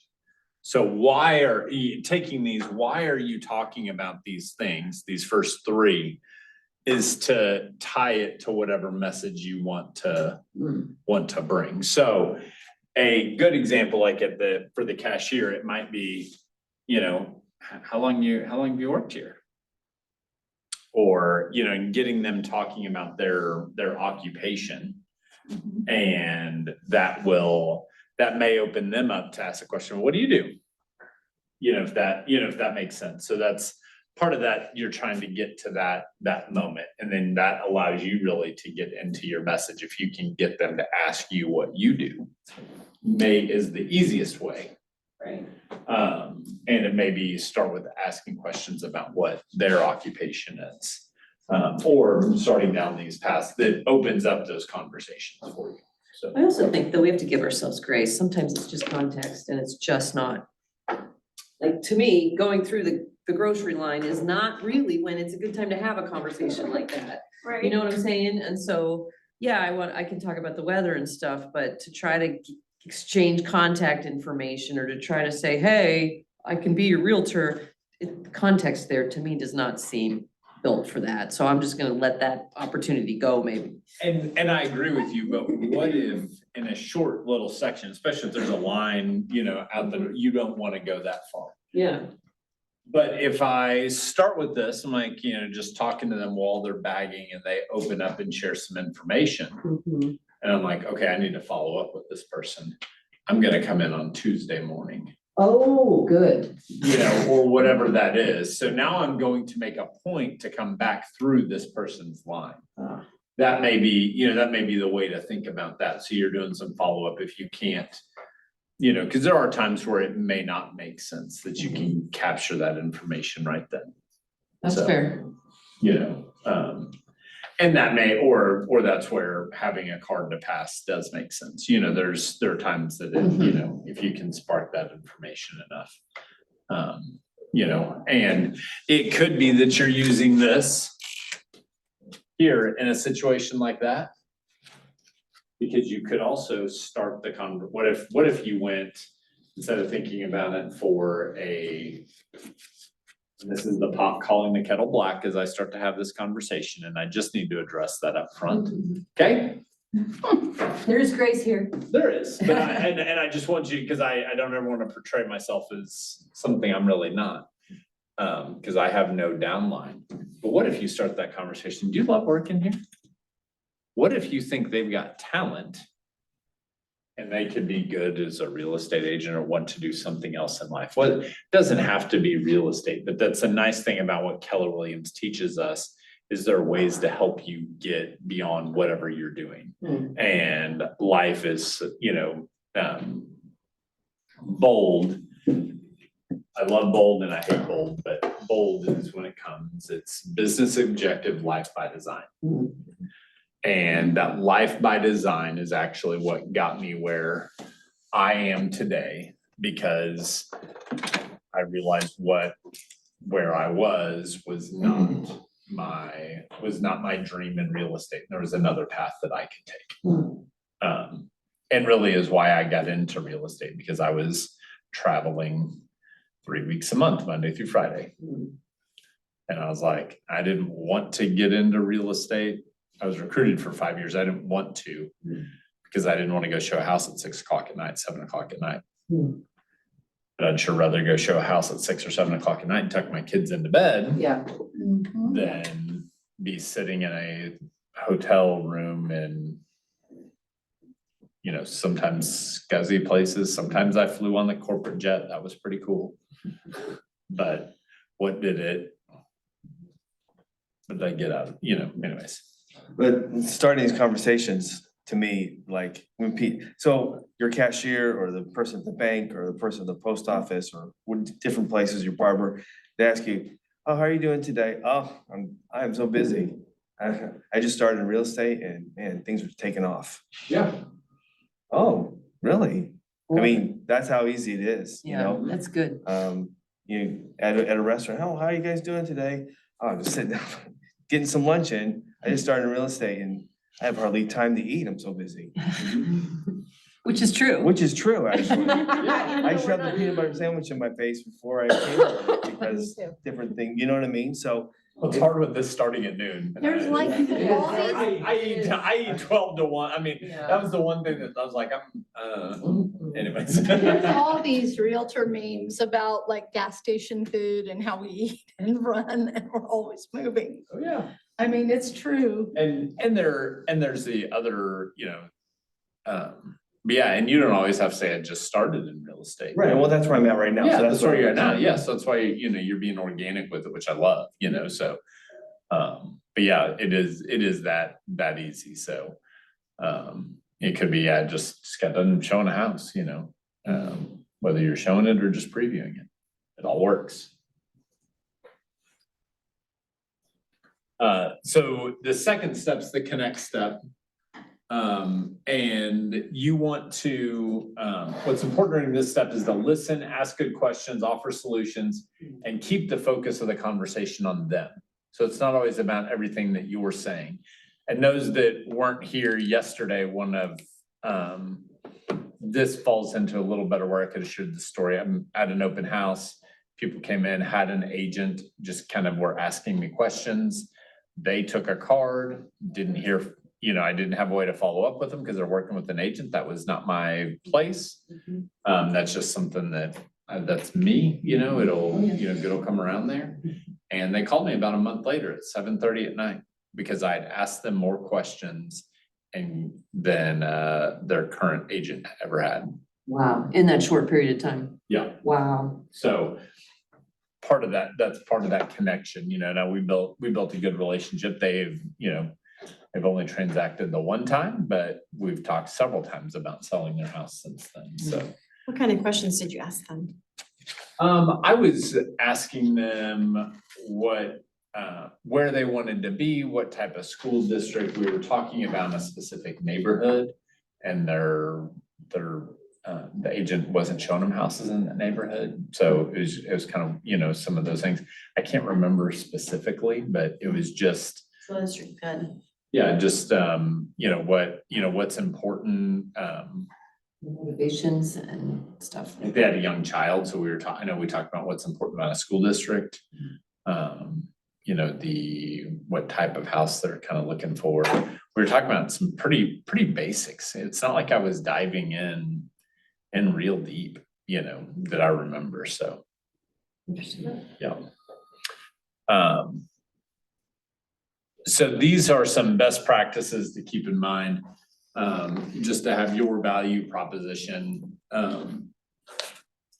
embedded in that conversation, which I know you guys talked about in the very beginning. I also like to tag value proposition with, your kind of core you're who you are, be authentic. Role play and practice those conversations. And then, reversing, use backward design when thinking about your communication. Think about the intended outcome before starting that conversation if you can. If you know where you're wanting to go with it, what you're trying to accomplish there. So connect is actually like a specific conversation. Yeah, connect could be a series of connect is looked at as maybe the first two-way conversation you've had, in a lot of ways. Okay. So 6 connection questions. Connecting is more than just small talk, and your communication really should seek to answer these questions. And this is something that I naturally, this is this is when we talk about E to P, entrepreneurial to purposeful. This is a place I can get caught up in because I am naturally inquisitive about people. And I naturally want to learn about them, who they are, what makes them tick. I love hearing their stories. So for me, these who, what, where, when, why, and how, I love. And I especially love whys, why somebody did something, especially if somebody's doing some business that I would have never thought of. I love it. That's just genuinely who I am. So, these are, these naturally come up, and sometimes I'm not real systematic.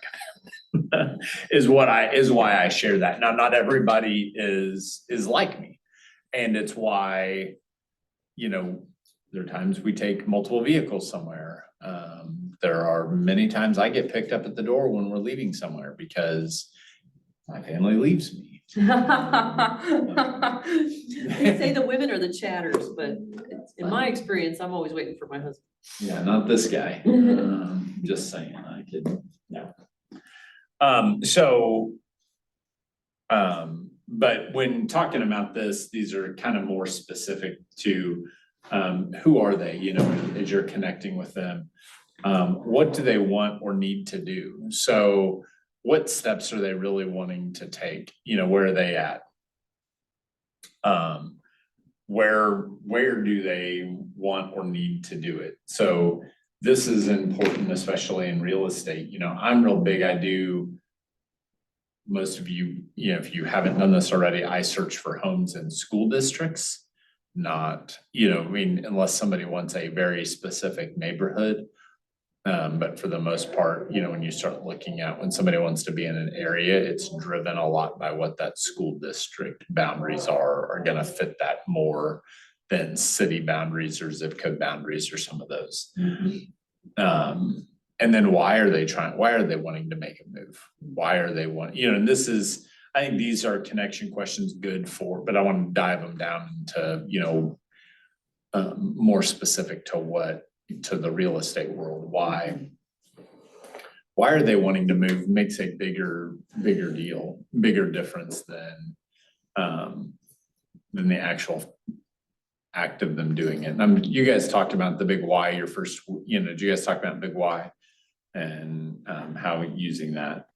And we could start talking about these, you've got when is their timeline, how that can be their financing piece. How are they gonna finance that? Because are they paying cash? Are they getting a loan? So utilizing these and being curious about people will help you make these natural and not feel like you're pressing them, but having a way that you can capture and record that information is important. So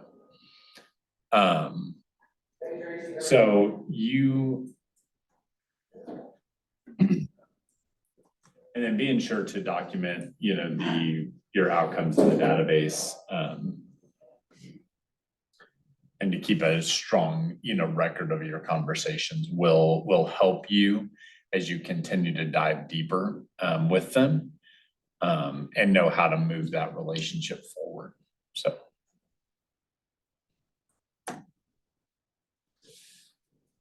The lead conversion process should be in your book there. The goal in using a lead conversion model is to move immediately from capture to connect and to close. You'll find a small percentage of leads that won't be ready to convert to an appointment. To keep mind share, you just want to use the touch campaign that we've kind of talked about, cultivate that relationship for when they are ready to make an appointment. You've learned about the touch campaigns, the 19 to connect, 1 to cement, 36 to convert. Leverage these to stay in close contact, until you get that appointment. And as you start to implement your touch campaigns, you can always create your own touch campaigns to fit your business needs. And I would start with these 3. So real big deal. If you guys haven't seen, and this is something that if you stick with those 3.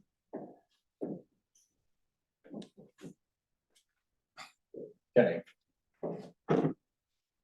This is how things are now, the model. And then you can get creativity. So when you get good with these 3, and then you can get creative with your own, that's that's great. Too many times we like to get creative and turn it upside down, and this is not a balance, not gonna be a balanced business. So always be careful with that. I've struggled with this. I still do, at times or times I wanna get, I'm like, I've got a better way that I can do this and I want to move forward with it. So So when you say these three, you're talking the 19, the 1 and the 36? yes, Okay. yes.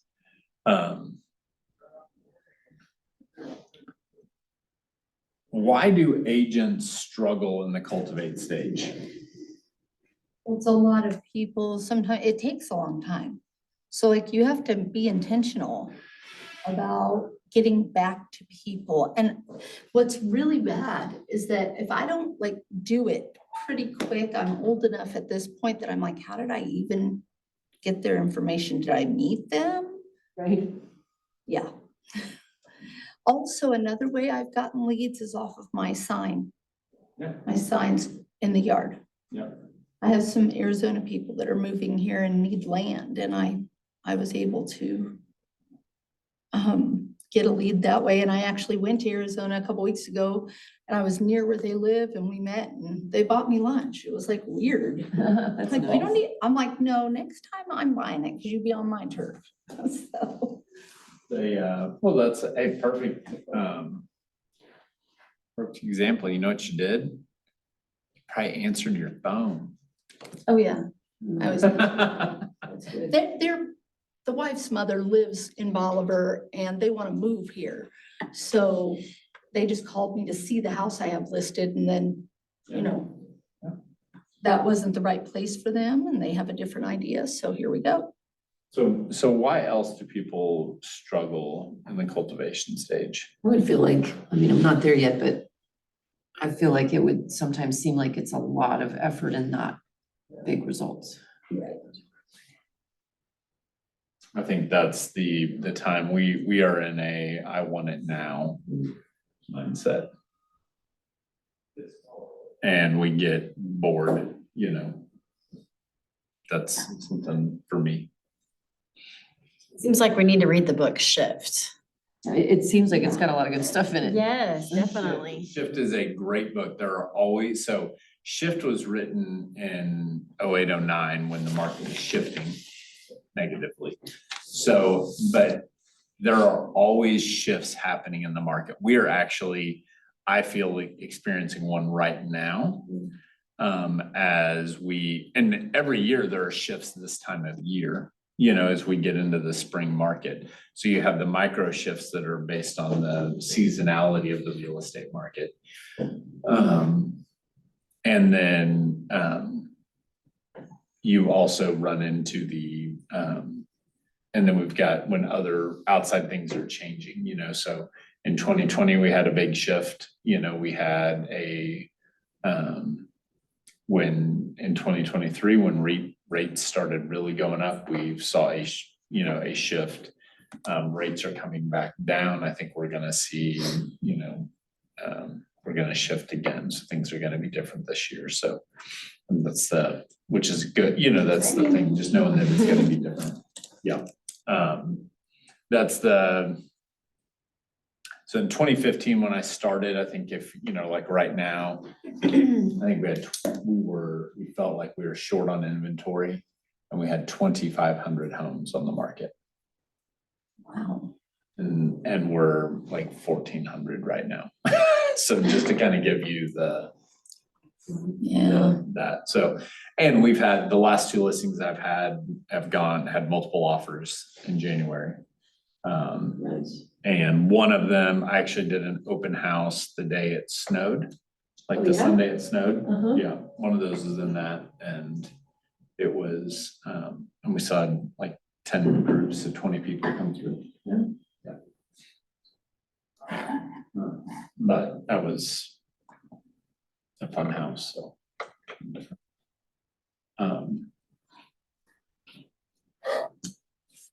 So, but backing up slightly, so agents struggle in the cultivation stage for multiple reasons. So then your advice to that is too bad, just suck it up and do it. basically. I mean, there's not really a better answer there. Right? And part of it's because they don't have the right system in place Sure. to continue to follow up with the lead, is really what it boils down to. That makes So, sense. you know, and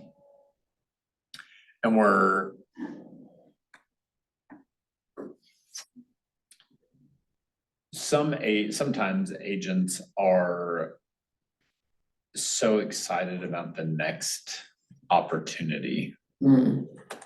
that and I can say this, I can sometimes be this way, or you know, even sometimes you get a listing and it's not selling, and so you stop communicating with that person and you're moving on to the next one, or you get a buyer under contract and you're talking, you know, you kind of move on to the next relationship. Because the one thing for those that haven't had clients, you know, you become best friends with the client.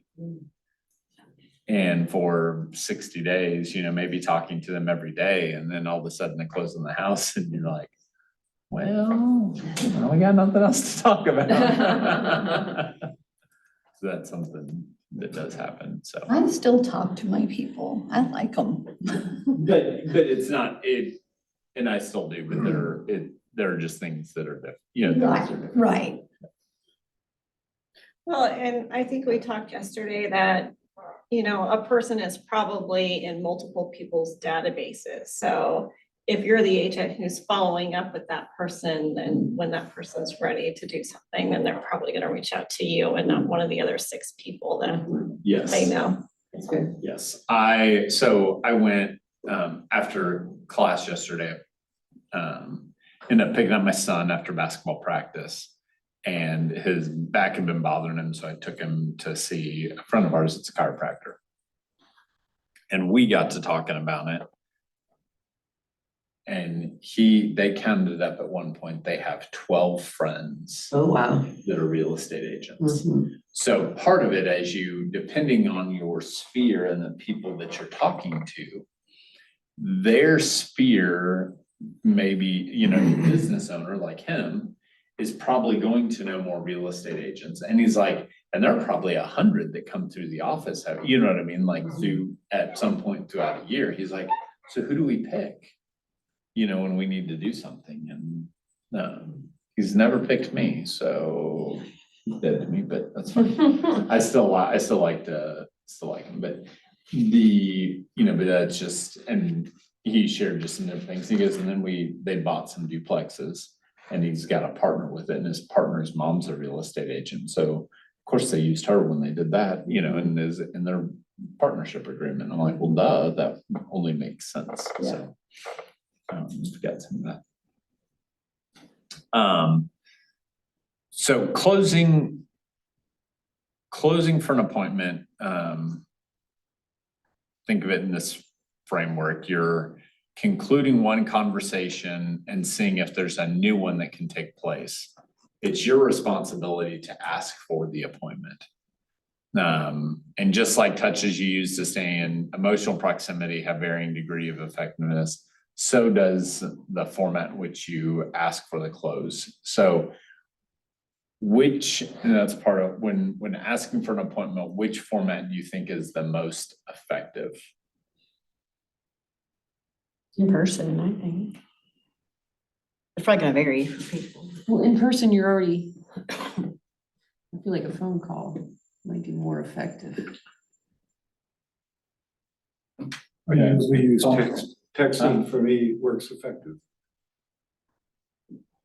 Texting has been good for me too. Actually, when I've used other platforms at this point that people are used to me like texting or a different, you know, and then I text them in a different, like Messenger, they're like, was that you? Because they're not used to me messaging them that way. Yeah, well, that's what happens with Twilio. So you really have to have like something in there so that they know it's you. Or else, you know, I mean, you're never gonna get called back. They're gonna be like, who is this? So, but this is about asking for the appointment specifically, they're saying. Yeah. So I'm feeling like, I mean, if I'm talking to them already in person, then great, but So which formats you think are the strongest and most effective versus the weaker options? A phone call and in person. I agree. If you get with somebody, you can actually see their face and read their body language, which I am very good at. Right. For some weird reason. I wish I would have known this about myself 20 years ago, because I never thought that I had skills there, but I do. What if it was teaching for so long with the kids and reading body language of kids that? Well, actually- that could be it. That could be it. I think as a teacher, you know, when you're in education, I think that's you're face to face so much, you are very hypersensitive to some of that. And there's a lot of education that you have, whether you. You can tell a lot just by looking at someone's eyes. I will tell you that. Looking him in the eye and you can tell a lot. I can tell when a kid is sick or when a person doesn't feel good. I can tell when people are worried. I can feel it when I walk into a room. Yeah. It's a weird thing. I vibe people in a weird way. But Pretty cool, Tim. I'm usually clueless. if you come in upset or hurting, I might know it. So So I think you can I have just six. realized I forgot to come to Ignite today.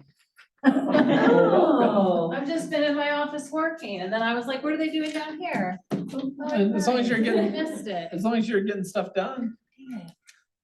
So you can have success with email and text message and if you. And screw that question. Okay, Amy, What? when asking for an appointment, which format do you think is the most effective? The most effective is a phone call, but also a lot of people in this day and age like to text. Yeah.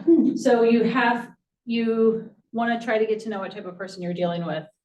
Mhm. I mean, I don't know, in person, if you have the opportunity, but that'd only be like if you were at an open house or something. Yeah, I mean, I think in person, if you think about the, you know, and this is just where my mind went, so you'll have to apologize to me, but, or I'll have to apologize to you, sorry. But, if I'm asking my fiance to marry me, there's only one way, you know, in person is the way. text her. It's Yeah. certainly harder to say no to someone when they're It's standing right certainly, in front of you. yeah, it'd be, if you think about, you know, it's, you know, yeah, it's, if a guy's on his knee or what, you know, that's gonna be harder to say no to. If it was by text message, a phone call, an Hopefully you're email. not on your knee if you think they're. I gonna was say actually no. just gonna say, maybe we should try that. We're at an open house and we get down on one knee and we say, can I be your realtor? You know, You be my buyer. I bet it would work. I bet Will you. you be my buyer? Yeah. Either that or they'll take off running. Right? Yes, that could be so.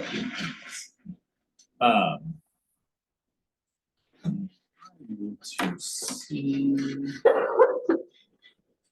Again.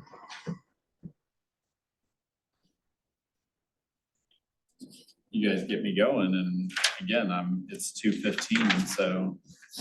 We're not that far from the end. No, we're not.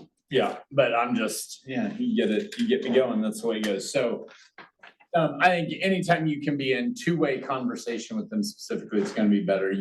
Sometimes text, I will say I can be effective with it because I'm more direct by text than the others, but really I get more results from setting that up when I'm on the phone with them, so. There's a question in our book, what will you confirm for the appointment? Are they just looking for date and time and place? Did we? What will your confirm for the? Oh, what will your confirm? What does that even mean? I think they mean, what will you confirm? I don't think they? so too. So too. So it'd be, yeah, date, time and location. Right. Sorry, guys, I have to leave. I have a temporary appointment. I'll catch you next time. Thank you. See ya. So.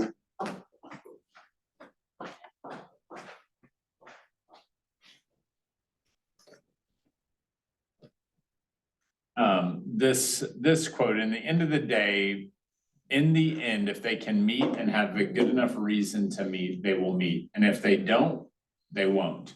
And that's okay. You really don't care what their answer ultimately is because you're not getting people to do anything they don't want to do. You're just going to ask and respond until they agree that meeting with you makes sense or it doesn't. Either way, you both win. And really, that's kind of what we talked about earlier. When somebody gives you false information, thank you. That's just something, the answer was no there. They're not your people. So. That side. We'll talk some more ahas in a moment. So improving your conversion rate. We learned the model steps, actions it takes to convert a lead to an appointment. We're gonna dive into what a conversion rate is. I may have already jumped through some of this. There you go. Yeah, and you may ask 10 leads for an appointment and succeed in setting 8. That's an 80% conversion rate. The ultimate goal is to increase your skills so that you convert at the highest percentage possible. On that, as we dive into this. So how can you improve your conversion rates? Once you understand what your conversion rate is, you can move from E to P, which you may remember from day one we talked about it a couple of times. So, and when you get more purposeful with your conversion rate, you can gain insight and more purposeful and ultimately bring more closed transactions. Some activities you can engage in to improve them are to time block for lead conversion, and using conversion systems to connect with your database and prioritizing, qualified leads. So some of the things that we've talked about already, making sure that you're time blocking that, using the systems that are there for you and prioritizing to follow up with those A leads is important. And you don't want to neglect any part of your database. Reconnect with anyone that's in there. If they're in your database, they're there for a reason. You've had a connection with them. Every lead has the potential to turn into business, as you've already heard, and there are no bad leads. So with this, we've learned that we can capture the appropriate information. That's number one, connect with the lead. Connect to assess their needs and establish a relationship. Cultivate that relationship, and then close by asking for an appointment. After all, that's really what we're here for, is to get in front of them. And we're in control of that ask. No one else is. That's something we have to do. So what ahas do you have from today? Can I ask a question first? Yeah, questions, ahas, yeah. So sometimes we talk about these things in general terms of building a relationship, and other times we talk about them in specific terms of real estate conversations. So part of me is wondering, actually a lot of me is wondering, so we're capturing the appropriate information to get a hold of the lead, done, but the connect to assess their needs. So that is a real estate conversation. Yes, you want that to be a real estate conversation. So all these people that I'm friends with on Facebook are still just leads until I actually talk to them about their real estate needs. Yes, that's a good way to look at that. Okay. That's a great way to look at it. And really, it can be said that well, that's not true. Never mind, forget it. Once you close a transaction, you really should be thinking of that person as a lead again. Sure. In a lot of ways, Sure. You want to. Yeah, fill the funnel. Yeah, you want to, as that opportunity, so. Okay. So I received a phone call while class was going on. Yeah. Somebody I hadn't heard from for a while. I felt like I needed to take the call. Yeah. And so at the end of the call, which I wouldn't have not done before, I remembered to say something about real estate. And it was simply, I have transitioned from where I was into real estate. And, if you know someone that either wants to buy or sell or invest in real estate, keep me in mind, let them know.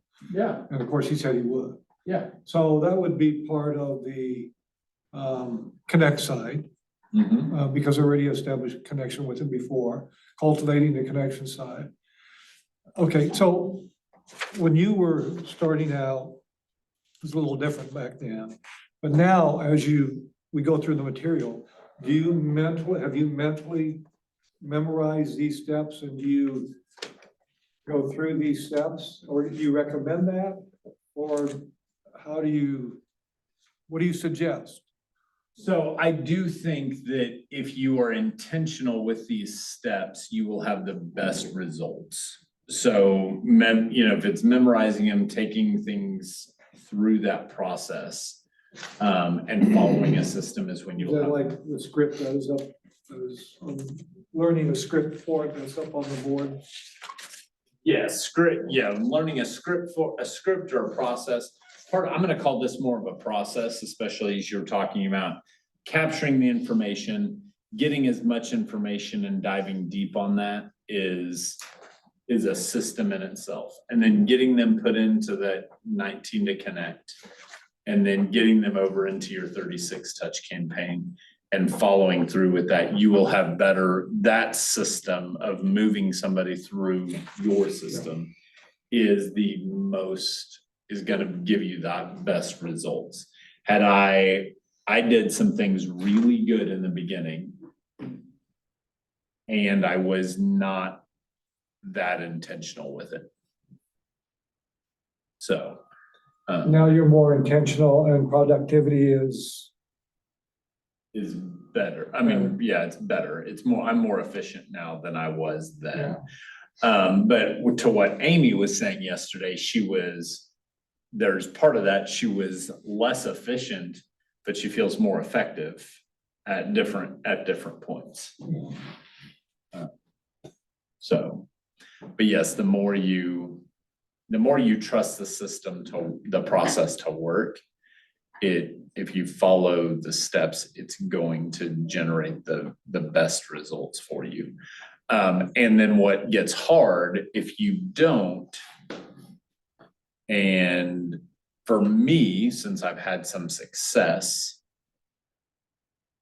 there are parts of it that I still struggle with because I was able to use my natural abilities to overcome those in the beginning. And so now I've got to relearn it to be more purposeful to get to the next level. That's that diagram. Yeah. I just found a gold mine, y'all. I did not know this was here. At the back of our workbook, there are a ton of conversation scripts. Did not know till just now on all sorts of situations. That would be for, as we wrap this part up, to get into the role play script practice and work to put in. So, how is your mindset right now, though, as we wrap it up on lead conversion? You have to be really intentional about it. Yeah, for me, you set your numbers and your goals and your time block, and then you have to go for it and do it. Yeah. To me, it's like, I'm gonna run out of sphere of influence pretty quickly. Yeah. So at 100, or 200 a month. So if you got a door knock or, open houses or Right? however you're gonna do it, you gotta just set that I as your don't mindset. understand how you can really time block as a real estate agent, because there's no 2 days that I have that are the same. So part of it is just creating standards in your day. So I time block, and there are certain things I time block really well. And so teaching and being available for you guys from 12 to 4, Monday through Thursday. That takes some real intentional time blocking and planning. Seriously. Because I can't allow anything to interrupt, from that side. I have some pretty loose time blocks, but you know, when it matters to you, you time block it. And the best way I can think of it, how many of my son's basketball games do you think I've missed? 0, I hope. That's pretty accurate. There's very, very, very few that I've missed, and even fewer that I've missed just because of letting work get in the way. The ones I know of had been like a Saturday tournament when I didn't know, I thought they'd be playing at a certain point and it got changed. Okay. So that mattered when we talk about why, you know, the power of why I'm there for my kids matters. And part of that, just to peel back another onion, a guy, my dad died when I was 2, so he was never there. So I go overboard to make sure I'm there. So if you set that, and when somebody calls and wants you to do something, wants an appointment, you know, or whatever it is, it'd be like, great, I've got this afternoon open. You know, or if you time block in the morning, which most do with their lead generation time, they're gonna do that in the morning. I'm pretty good at time blocking my mornings where I'll be in the office, and the afternoons I'm out of the office, you know, try to have my appointments and things and the afternoon. That's my general time block, so. From that side. So it's part of it takes a lot of work to make it happen. And then the other thing is when you do have to erase it, sometimes you have to take it off your time block. It's replacing that some other time in the day. Right. So.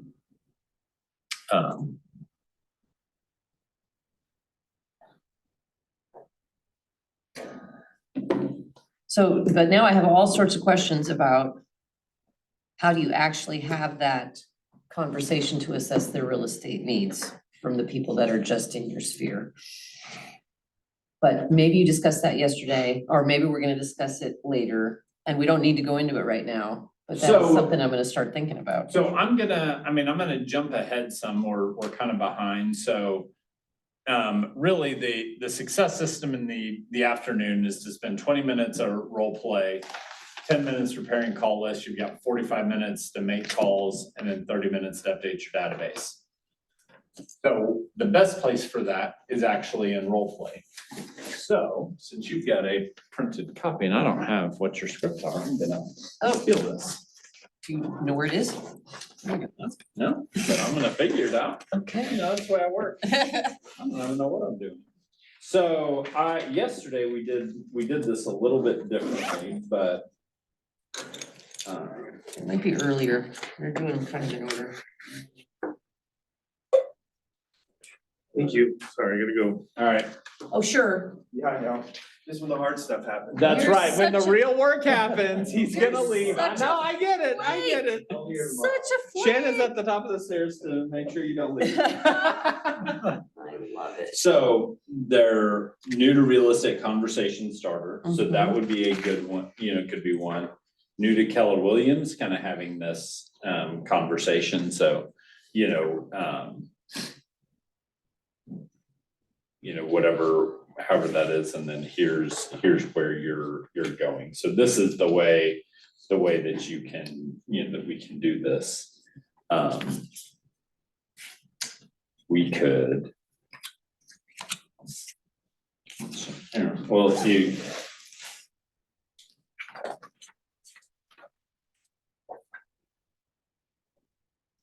Find them, you're in real estate conversation starter. Yeah. I love it. Yeah. So this can be a good one, so I'm gonna. I like, you know, I want you guys to get to do your time, but if you guys want to do some scripting. Sure, I haven't done any yet. Okay. So there is, we talked about, yesterday we did kind of a fun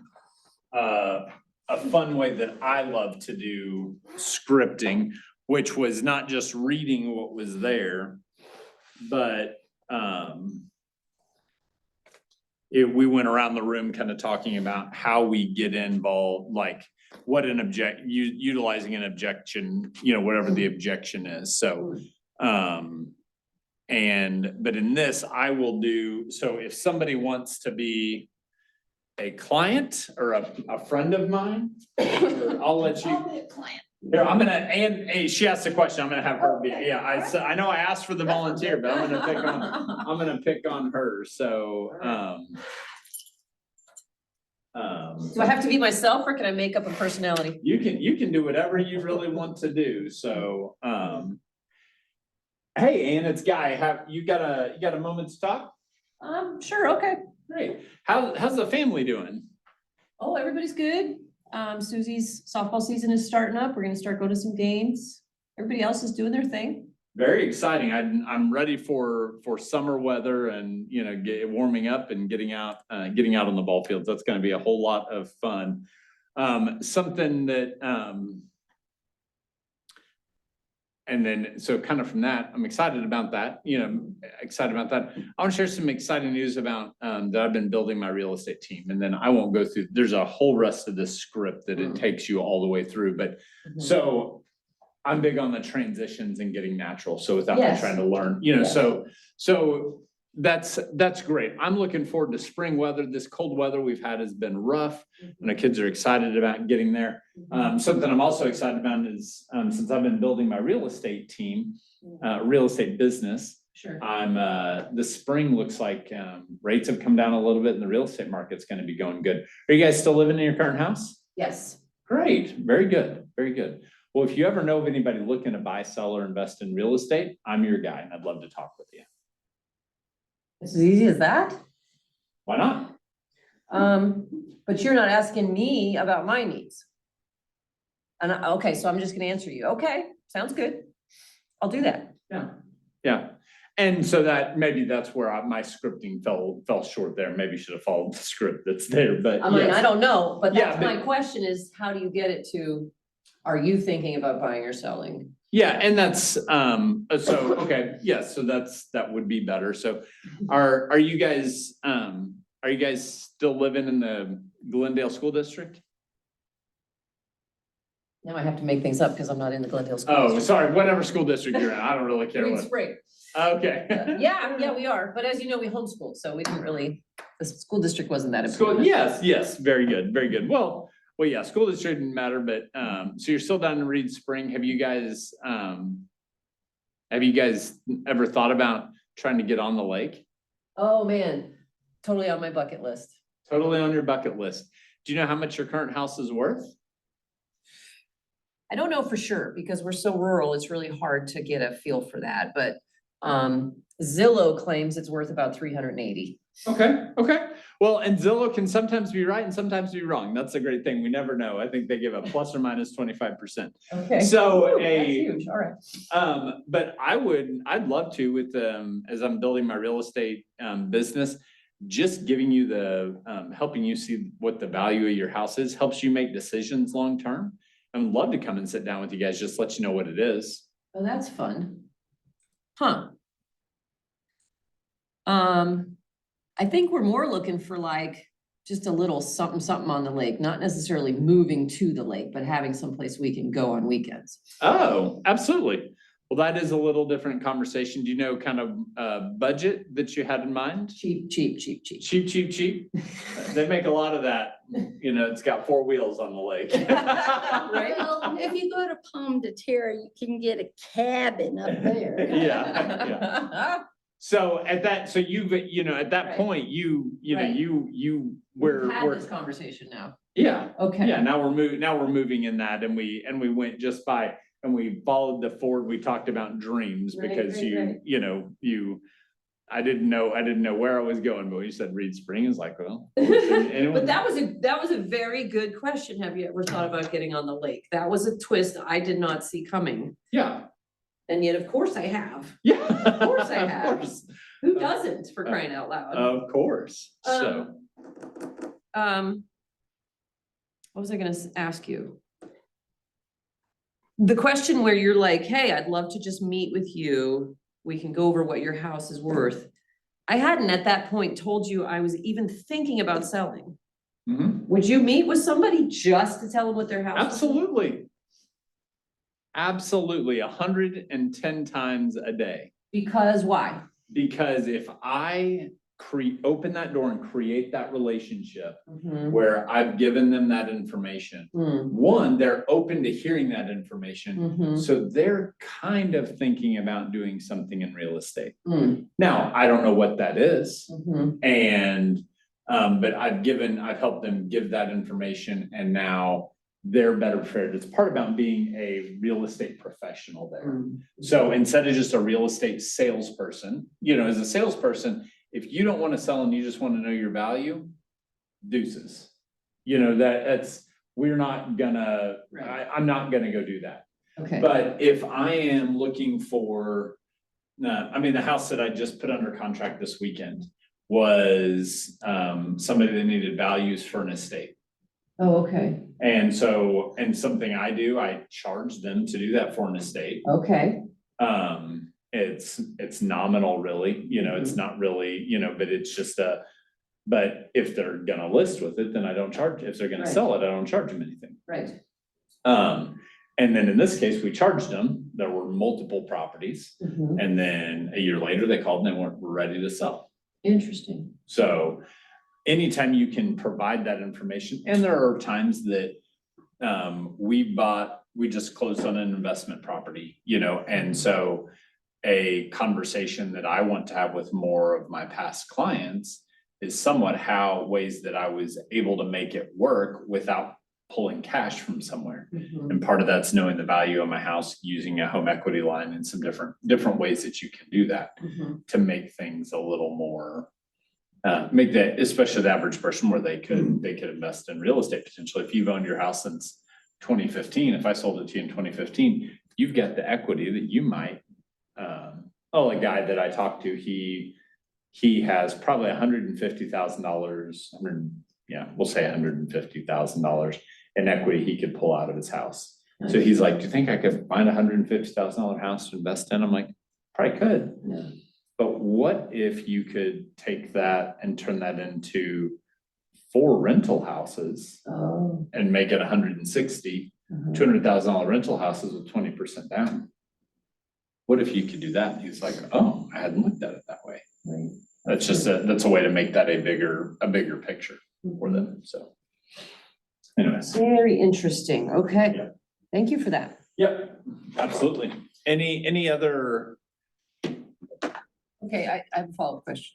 Okay. What if I don't want to become obnoxious to my friends by calling them up and always wanting to push the real estate conversation? So that's where you really, when you get in with your sphere, after you've called and said, hey, did you, really right now it's kind of easy because, you can be like, hey, that I just wanted you to know I got into real estate. I needed to do something different. I'm really excited. Would love to talk to you about it more. And that can be an easy even voicemail or whatever, Right. so right now you're doing that and you're kind of dripping with that real estate, to a certain extent, because you're excited. It's a new adventure for you and you're going after it. Yeah. After, maybe the next time you call them, you're like, hey, how are things going with your family? How are things, you may go, still, how are things going at, your job, whatever it is, that may be the question. It's going pretty good. How's real estate going? Because they're now gonna flip that, they're gonna reciprocate that question Mhm. back to you. And at some point, I can just sneak into there. I could even just say, hey, if I'm talking about real estate already, I guess, if they've already asked me in that situation, and now I'm like, hey, it's really exciting. And I'm doing this, that, and the other thing. Have you guys been talking at all about buying or selling? Yeah. Or using the question, yesterday, the question, who do you know that's looking to buy or sell real estate? This is kind of funny. This is playing out I just had my KPA validation with Shanna right before class. Okay, And one of the things that was brought out was I need a reason to talk to people. And I keep pushing for these specific script type things because I do feel very awkward initiating conversation in the first place and then trying to drive it to a certain, Well, I think it has to be authentic, and Yes. here's the thing, because if your only goal in talking to that person is to tell them about you, yes, that's not okay. I agree. Like, just like when you're already in a situation, you're already talking to somebody that Uh-huh. that can come up at some point, but I would say, let it be real, let it be authentic, let it happen. And put yourself in places where it can happen, Right. where that conversation can happen. Because, what I'm working on right now is that there is a referral group in Bolivar. Well, Mm. you can't get into it because there's already a realtor in there. Oh, okay. So I'm making my own. Okay, I like it. So I have been getting together people that I know Mm-hmm. who do different trades like roofing, HVAC, plumbing, Mhm. drywall, gutters, those kinds of things. And I'm like, let's work together.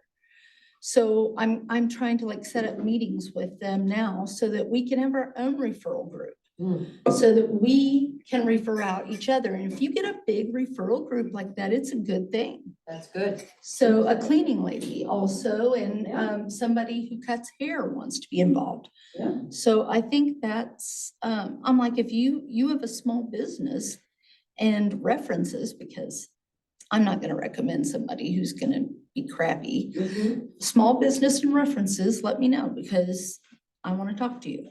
And I'm interviewing people for it. So, I think a referral group is a good idea. That is a great idea. But a lot of them are closed and they have a realtor, believe me. They Yeah. already have a realtor. Yeah. Yeah, that's BNI that I was involved in, that, from that. And using specific, so to be more specific, and part of it, you're planting seeds, Sure. Okay. your first call may be more about planting some seeds. Mhm.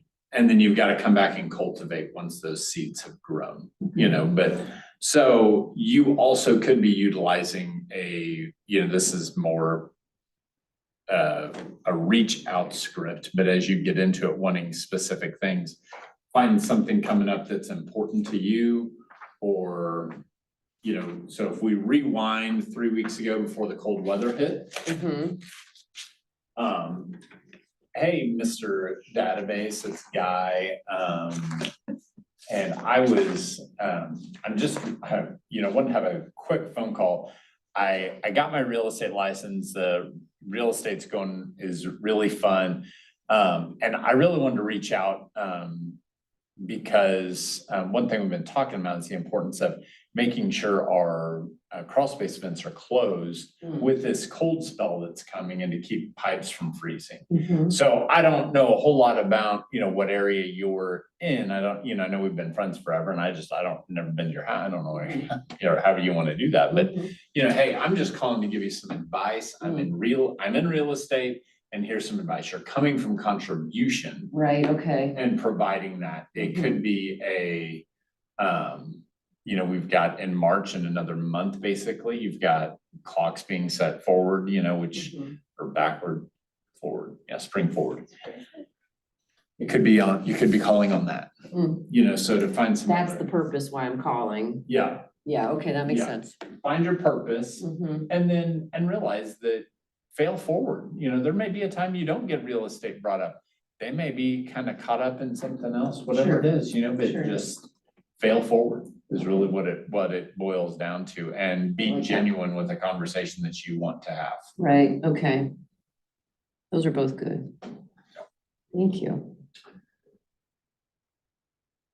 All right, well, I will let you guys dive into your real world. If you guys have questions, let me know. I'm gonna be here, so. Nice. What was, on form, what was M? Message, Okay. yeah, Yeah. so instead of talking So I had, ever since you said it, what did you officiate since you I were? did basketball, high school, small college basketball, baseball, and softball. Okay, I did not do football, didn't want to get out there during the cold weather. I don't blame you. So, What years? I finished in 2005, Okay, so it's been a while ago. yeah, how long did you?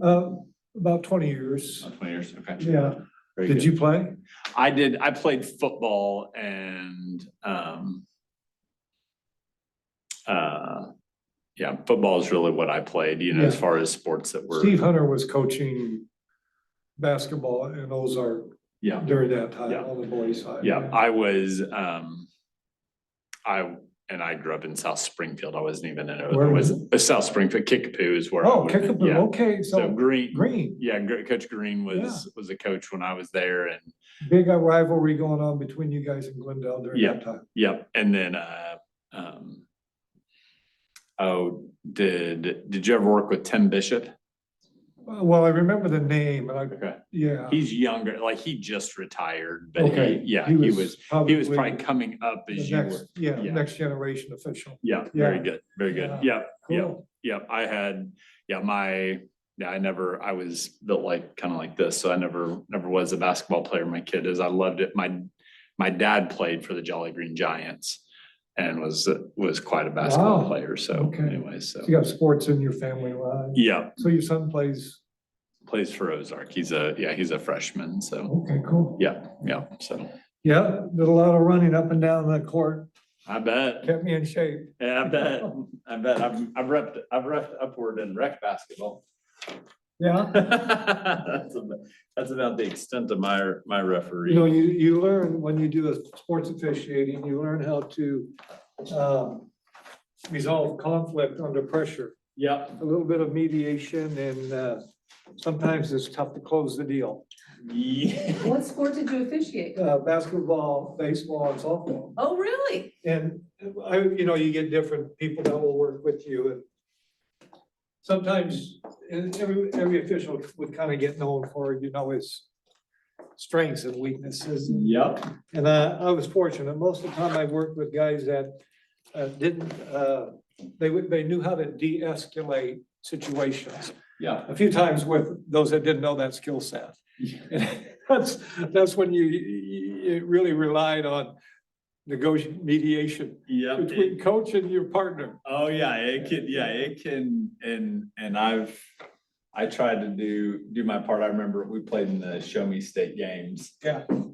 2 summers ago and we were playing a team out of Columbia and we had run over them in pool play and it's semifinals. And we were already a little perturbed because they brought in a new coach. They brought in a couple of new players, which would have been on their rosters. It was legal, but we were like, that's crazy. And then the ref was, no, how was it? It was the day before it was the ref.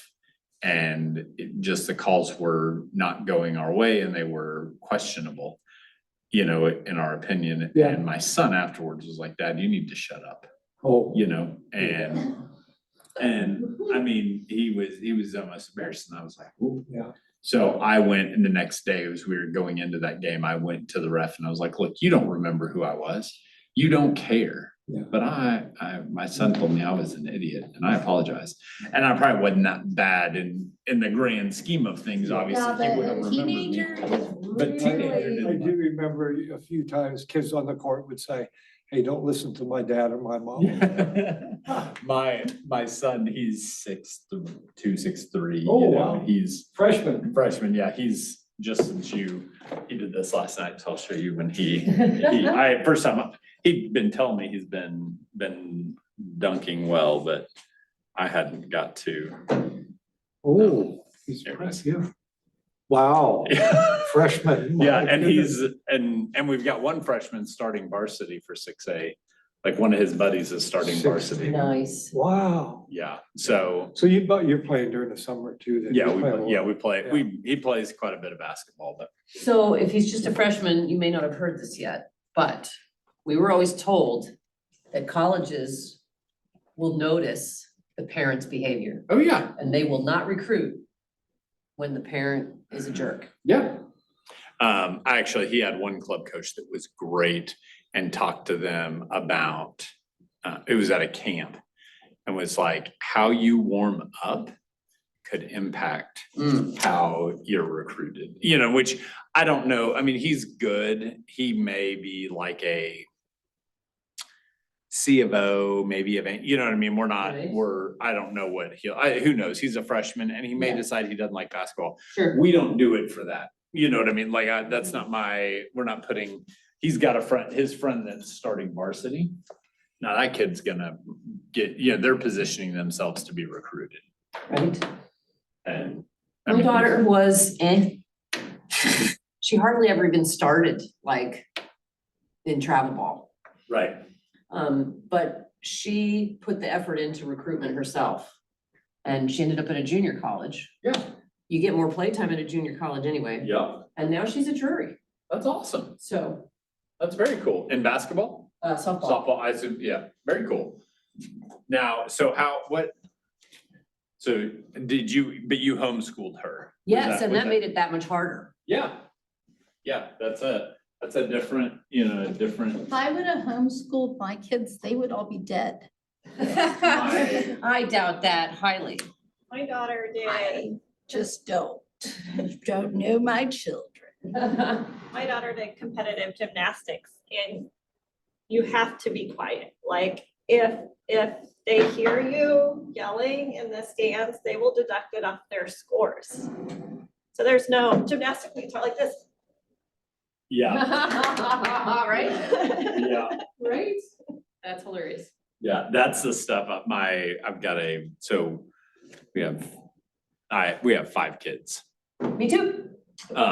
3 are my step kid. We've married, 3 are my step kids and then Okay. 2 of ours. And so our older girls that are older, she was in some gymnastics and then competitive cheer and some of that. And I never did understand it because I didn't know how to score. Like basketball, softball, whatever, the football, you cross a line, whatever it is, you score. Yeah. I don't understand how the subjective scoring, that stuff stresses me out. Sure, for sure. Yeah, Susie's my youngest of 5, Nice. and she's the only one that pursued the sports as heavily. Right.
You guys know how to email your whole, or do you like your whole database?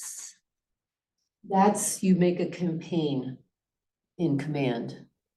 And you can pick and choose there who all is gonna get the Really? email, yes. So if I thought campaigns were paid ads. No, they are different Oh, things. emails, I see it there. Yes. You only have 4,996 email sends remaining with So you command. must have sent 4 emails. You get 5,000 a month. Maybe I did, I don't think I did, but. So you haven't created a list, you have to create a list. And you can search by tag. No, yes, you can.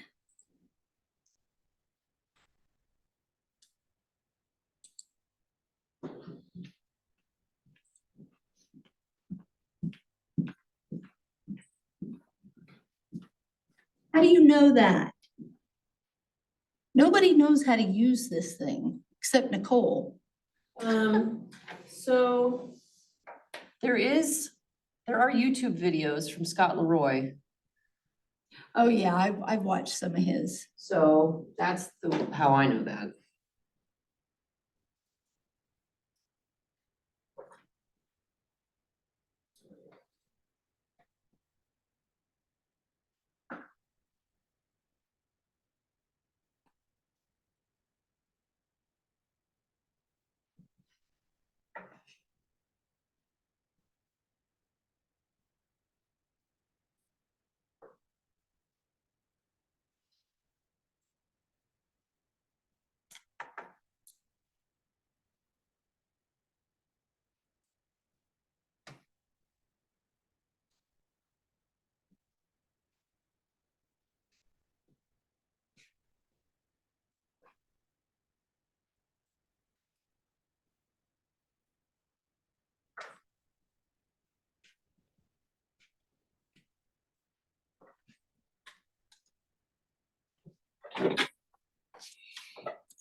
So what's the lead source for somebody you talk to in a bar?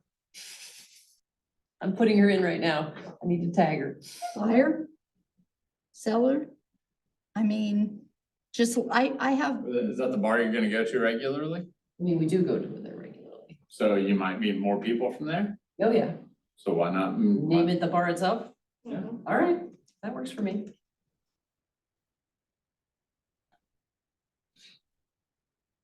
I usually have, I have a tag that just says lead. And then if they're a buyer or a seller, I'll put that tag as well. But I have to put in a lead source. Oh, I guess that's technically not a tag. okay. Yeah. Yeah, and that's all in how you want to classify them, so. Like I have a spreadsheet, I track our business and what business went to. Certain lender, each title company, so I have like I have percentages and can look at that. And so my lead sources are and I don't know what I would classify that one. I might call it a call-in in a way. I don't know. I'd have to figure out how I would call it because I have really just, call-in sphere, past clients, referrals, and then, if we've had some other lead gen, I mean, I might do an other that might be an just other because. Right. And just in the notes, right, in their notes state what it was, because it may not be a lead source I really want to track.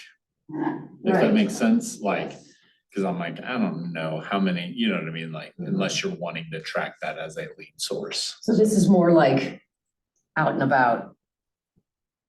I wonder what I would call that.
Well, interest rates came up a little bit. That's not fun. not a lot, but.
So I'm gonna send some cards to people in Polk County whose listings have expired in the last 2 months. And what can I say to them? Like, I would like, here's what I find out. Most of the agencies that are in Bolivar don't ever do like an open house or anything for their house. So like, I feel like I would bring value in doing something like that. But what can I say in the card that they won't just, throw it away?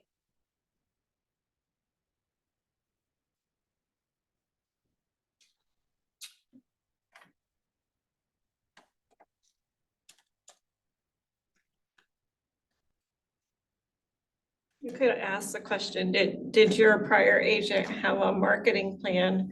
Because something to the effect of, I have a definite marketing plan in place and I'd love to sit down and share that with you. Okay. That's not You can bad. maybe give an example, like some of the things I offer are open houses, Oh, blah, blah, man. blah. This one was on the market yesterday and it's not now. No.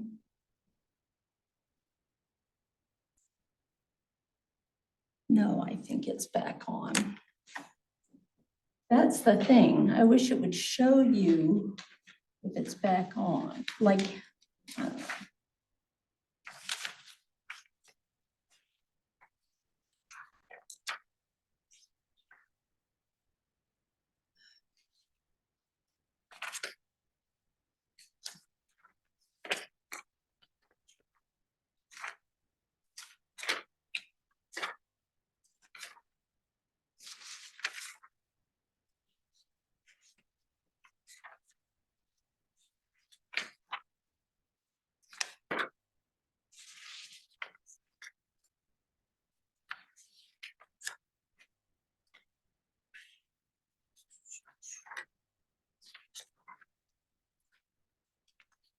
I can't remember who it was that answered the question. Where do I go to find the mailing addresses of everybody in my neighborhood? You can get that on CRS. CRS, Which which stands for, no idea what it stands for, but you can get there through MLS. okay. And That's what that was. You want me to show you where to find it? I'll look. If I need your help, I will ask. Okay. Thank you.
There we go. Okay, so they brought it back and they relisted it at a lower price. I think I have to check all of these.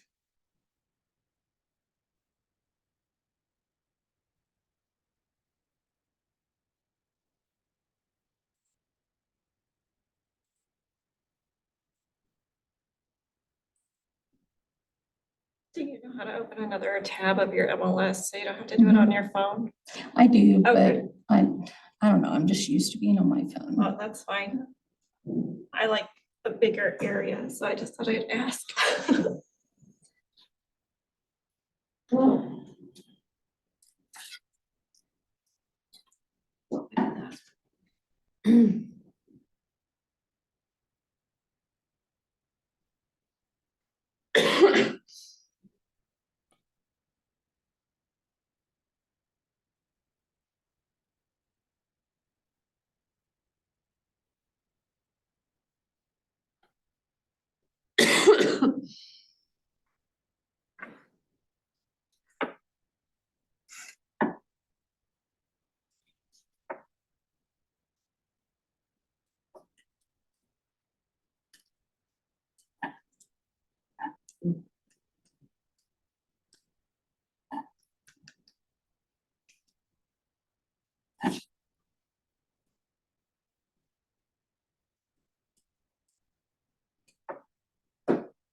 Oh, this is kind of cool.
Okay, so if I wanna write cards, put my business card in them to introduce myself as a real estate agent to the people on my road, I can just say, hi, I'm your neighbor here on Tilden Road, and should I tell them I'm recently? Or should I just say, I'm a real estate agent, and I just wanted to let you know I'm here to help you with, if you have any questions.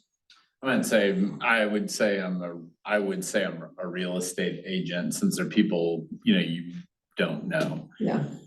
And then would say, who do you, I would probably use the who do you know, Oh, okay. or when you come across somebody that, Mhm. whether. Or if you're looking to see you could offer for them, you could be like, you may not be looking to sell today, but if you'd like a value of your property, I'd love to provide a great CMA. Okay. Give an opportunity to meet them and. Yeah. Okay, thank you.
Tell me about that, even Texas, is that what you called me for?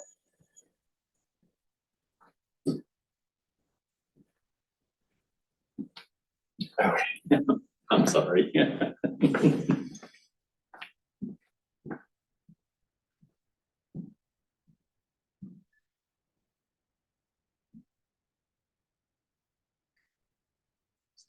All right, that would work.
I have a meeting with Shanna. Thank you. You're welcome, see you. Bye. Bye.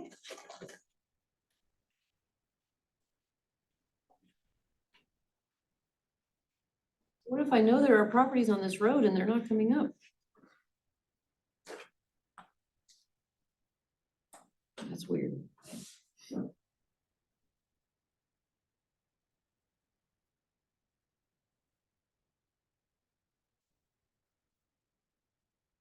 just do it this way then.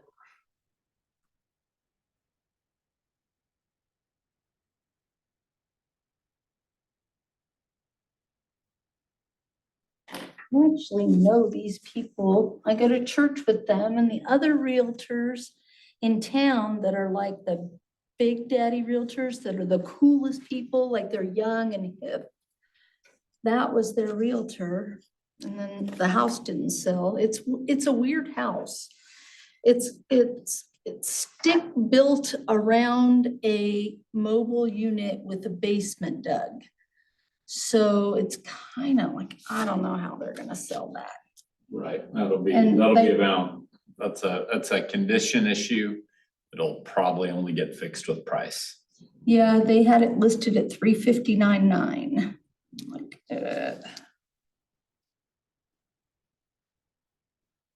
I think it has acreage too, though.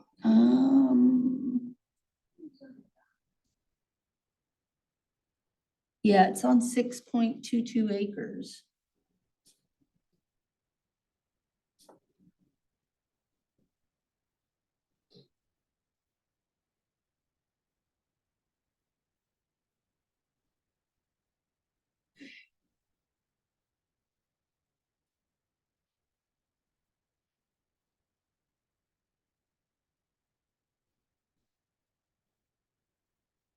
I gave them a CMA for less than this. And then they hired Kim and Jeremy.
I just wrote that on the wrong side of the card.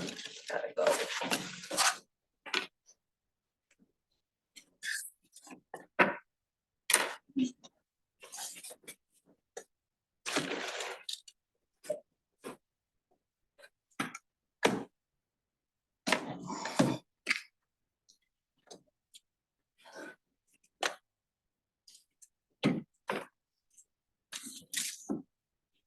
Oops. There we go.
Thank you for your time today.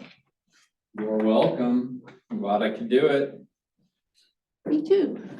It's helpful. I'll be back tomorrow. Woohoo. Yeah, the bell's on. Good enough. I've got to come up with new stories. That's right. I'll try to watch yesterday before tomorrow. Yeah, I need to do that too, but I don't know when right now. Yeah, I don't know how. Good evening, guys. I'm interested how it went. I did a lot more standing yesterday. Oh, what does that mean? I was standing up here like I don't sit well. Oh, okay. So I just, I thought it made a difference. Huh? Either way. from a video standpoint. Oh. I didn't think about that, but no, this was a little more efficient to keep me on a little better pace. Right. Well, and you can remove the chair and stand behind the table. Oh, yeah. That's what it is, yeah. But I like to walk around the room, like I wanted this set up because I like to present, but this is more, there's specific things that I really need to hit. And because I don't teach it enough, like having the presentation completely memorized is not there. Right. So, cause I like to be a more engaging presenter, I guess. Okay, that's fair.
You can head on out. You don't have to wait for me. Very good. I may do that shortly, so. I think they're all gone online too, so I was double checking.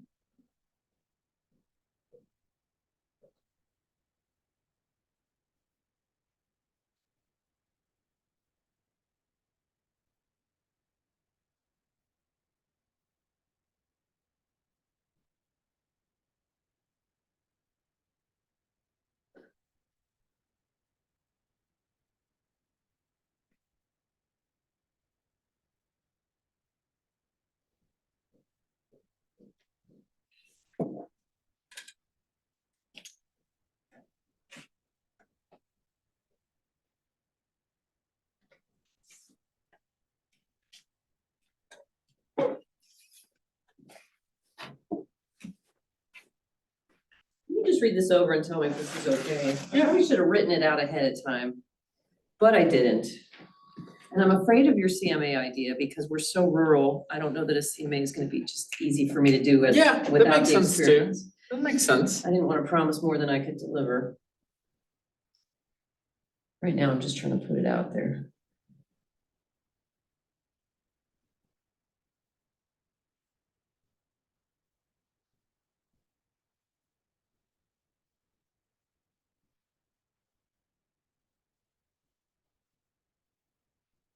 Yeah, I think it's really good. Okay, cool. I really like how you said that specifically about Reed Sprint working for somebody in Reed's, because it's different than It is. some other areas, Yeah, so. we had our house on the market for a little while, several years ago now.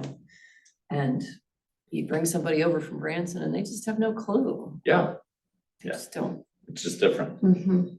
All Get right. it? I get it. Thanks for approving this. You're welcome. Have a great one. All right, you too.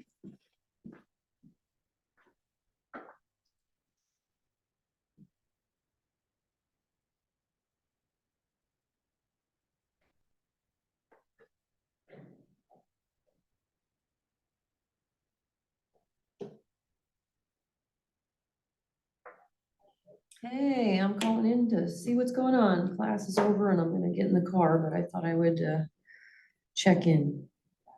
Okay. Are you still in your room? Oh, okay. Have you heard anything from Dad at all? And I don't wanna call him because I don't wanna wake him up if he's sleeping, so I guess I'll let that go. All right, so you're gonna be busy for a little bit. I'm gonna, I got 2 stops on the way home. And so that'll put me home probably around 5 and then I'll start on something for dinner. So dinner might be around 6. Will you still be in it then? Okay, so just come up whenever you want, I guess. Otherwise, I won't bother you. Okay, sounds great, babes. Happy birthday. Sometimes the best birthdays are the ones where you don't have to do a stinking thing. Alrighty, I'll see you soon. Bye. Love you too, bye.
All right. Uh-oh.